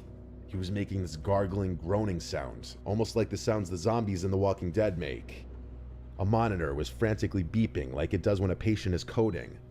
My heart dropped when I saw this, and I took a quick step behind the doorframe. I immediately stepped back into the room as I realized this man was in desperate need of medical attention. But when I looked back in there was no man. This bed was clean and made. The monitor was off, and there were no signs that anyone had even been in that room for at least a whole day. I thought at that point I was for sure hallucinating. I quickly made my way back over to the elevators, and I made my way back down to the 1st floor where the pharmacy is. As the elevator doors opened, an old man in a security shirt and hospital badge got on the elevator. He patted my shoulder as he walked past me. It was that same man I had seen moments before, having a seizure and making those zombie-like noises. He smiled at me as the doors closed, and I watched the numbers on the elevator go all the way up to the 5th floor. I didn't push the button for the elevator to come back down, but the same elevator came back down to the 1st floor and opened. There was no one on the elevator. I ran back to the pharmacy and sat in a chair for the rest of my shift until my wife came and picked me up. As I was waiting, I googled when hallucinations start when you haven't slept. It said between 30 and 48 hours, and I was on hour 38 of no sleep, so it made sense. The pharmacy is located directly under the 54-55 side, so when I walk in, I can see the window at the end of the hospital wing on the 24, 34, 44, and 54 side. Sometimes as I wait on the elevator on that side to go back down to the pharmacy, I look out the window. As I was walking out to my wife's car, I looked back up at the 5th floor window and saw the same old man looking at me through the window. I got chills as I got into my wife's car. I didn't say anything about what I saw that night. I'm not sure why I would have hallucinated that specific man, as I've never seen him before, and even if I have, he has no significance in my life whatsoever. I'm still not sure though, if that was even a hallucination, or if what I saw that night was real. It certainly felt real. I went to sleep immediately after getting home. I've not seen that man again, but this was just under 2 weeks ago.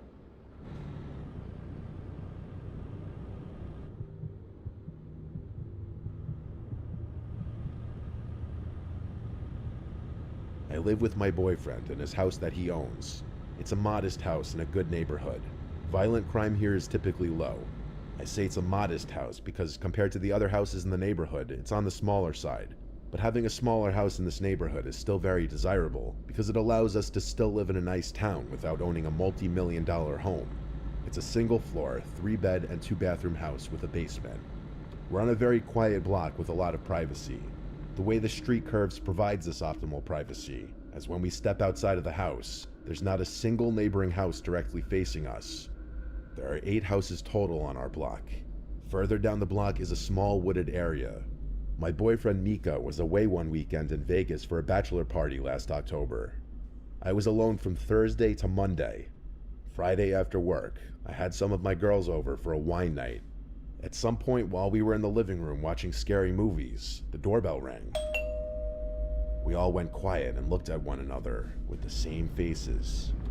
The doorbell ringing late at night while watching a scary movie almost felt not real. I went to go sneakily see if I could see who was outside on the porch, but I couldn't get a view from the window. There is a tiny glass panel at the top of the door, so I peeked through it. There were like 4 cars in the driveway. They had to know people were home, but I didn't see anyone on the porch. I went back to my friends, and while we all agreed that was weird, we accepted that it was just a very unfortunately timed ding-dong ditch. After everyone left, it was late enough for me to go to bed and fall asleep right away. But I was awoken that night, not even an hour later, to the doorbell ringing twice. I looked at my phone and it was like 1 a.m. No one belongs outside your door at this hour. I immediately called Mika, and he picked up, sounding really drunk in a loud bar. He had to go to a bathroom to be able to hear me. Once he heard me, he told me to just stay in the bedroom and not open the door to anyone. He never once suggested calling the police, so I refrained from doing that for now. We ended our call, and I tried to just stay calm and go back to sleep. Just as my heart rate started to slow and I started to calm down, I heard something from outside. Some kind of clicking sounds, until there was a knock at my window. And a male's voice said, "Hey, anyone home? I need some help out here." I thanked the Lord the blinds were closed. I couldn't see who was out there, and they couldn't see me. Instead of leaving, he knocked again on the window. He said, "I know you're home." This was what prompted me to call the police. I never heard the man outside walk away from the window. For all I knew, he was still standing outside of it. So I whispered the entire time while on the phone, reporting someone trying to break into my house. Call me dramatic or an embellisher, but I was scared and I wanted the police here ASAP. Within 5 to 10 minutes, the doorbell rang again, followed by loud knocks. I went out and approached the front door and asked who it is. A male's voice said it's the police. It was a different voice from the other guy. I looked through the glass and confirmed it was a couple police officers. I opened the door for them, and right off the bat, the taller officer in front walked right into my house without my even inviting him in. He said they were responding to my report of a disturbance, and I said there's a man lurking around the house ringing the bell and knocking on my window. I don't want to make a big part of my recounting this story about this particular police officer, but he was the rudest man I'd ever met. I felt like he was on a power trip. He was demeaning towards me, telling me to shush and talking over me while I was trying to explain. He also didn't seem to take my claims very seriously. His partner didn't say a word, he just stood in the back. The taller one asked me details that I'd already made clear I wouldn't have, such as what the man looked like, when I clearly stated that I hadn't seen him. And the officer actually said to me, "Well, you're the one who called us, ma'am. If you don't want our help, we can leave." I was taken aback completely. I'd never called the police before, and I never expected such a lack of professionalism. I apologized and said I'm just scared. It was around this time that the 2 officers walked around the house with their flashlights. They went full circle and then came back, but honestly, they didn't really check very thoroughly. I watched them through the windows. They came back to the door and told me there's nothing they can do if I don't have any cameras or proof of the man trying to commit any wrongdoing. The 2 cops then left. I didn't feel any better at all, besides the fact that maybe whoever that man was saw I called the police. I went back to bed, and thankfully the next time I woke up was to sunlight creeping in through the closed blinds. It was around 10 a.m. It was Saturday, and that night my friend was having a Halloween party that I was going to help set up for. During the day, I did a little grocery shopping, and while I was at it, picked up some things for the party. My costume was Velma from Scooby-Doo, and my friend throwing the party was Daphne. I got to her house around 6 p.m. The party started at 9, and it really picked up around 10:30. I was there pretty late, like I probably left her house a little after 1 a.m. I was good to drive, as I didn't really drink much besides a few beers. When I got home, I immediately noticed a cool draft in the house. After setting my things down on the dining room table, I noticed a window open. I went to shut it, trying to remember why I would have opened it. I went to brush my teeth, but then when I came out from the bathroom, I noticed the basement door was wide open. I froze. This was when I started hearing this faint but consistent clicking sound. As I got closer to the basement stairs, I realized it was coming from down there. Then I got to the top of the stairs, and I looked down to the pitch black basement, and the clicking suddenly stopped. A voice from below suddenly said, "You're finally home." With that, I slammed the basement door shut and took my phone with me outside. I banged on the neighbor's door until he answered, and I chose to call the police in the safety of my neighbor's house. It was unfortunately the same two officers who returned to my house. My neighbor accompanied me as I went to speak with them this time, and I think that may have had some kind of impact on that taller cop's attitude. He wasn't as rude this time. He and his partner checked the house while my neighbor and I stood in the living room.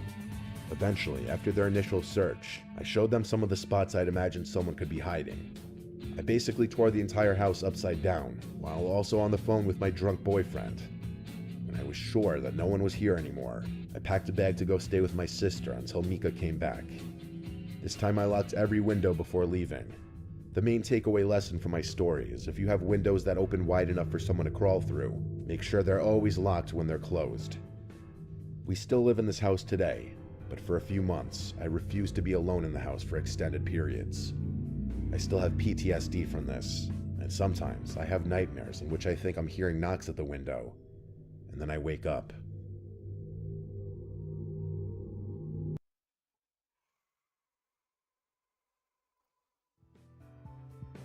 Oh.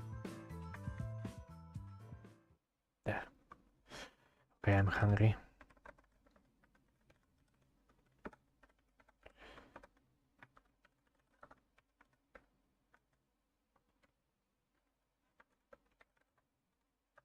Good stories.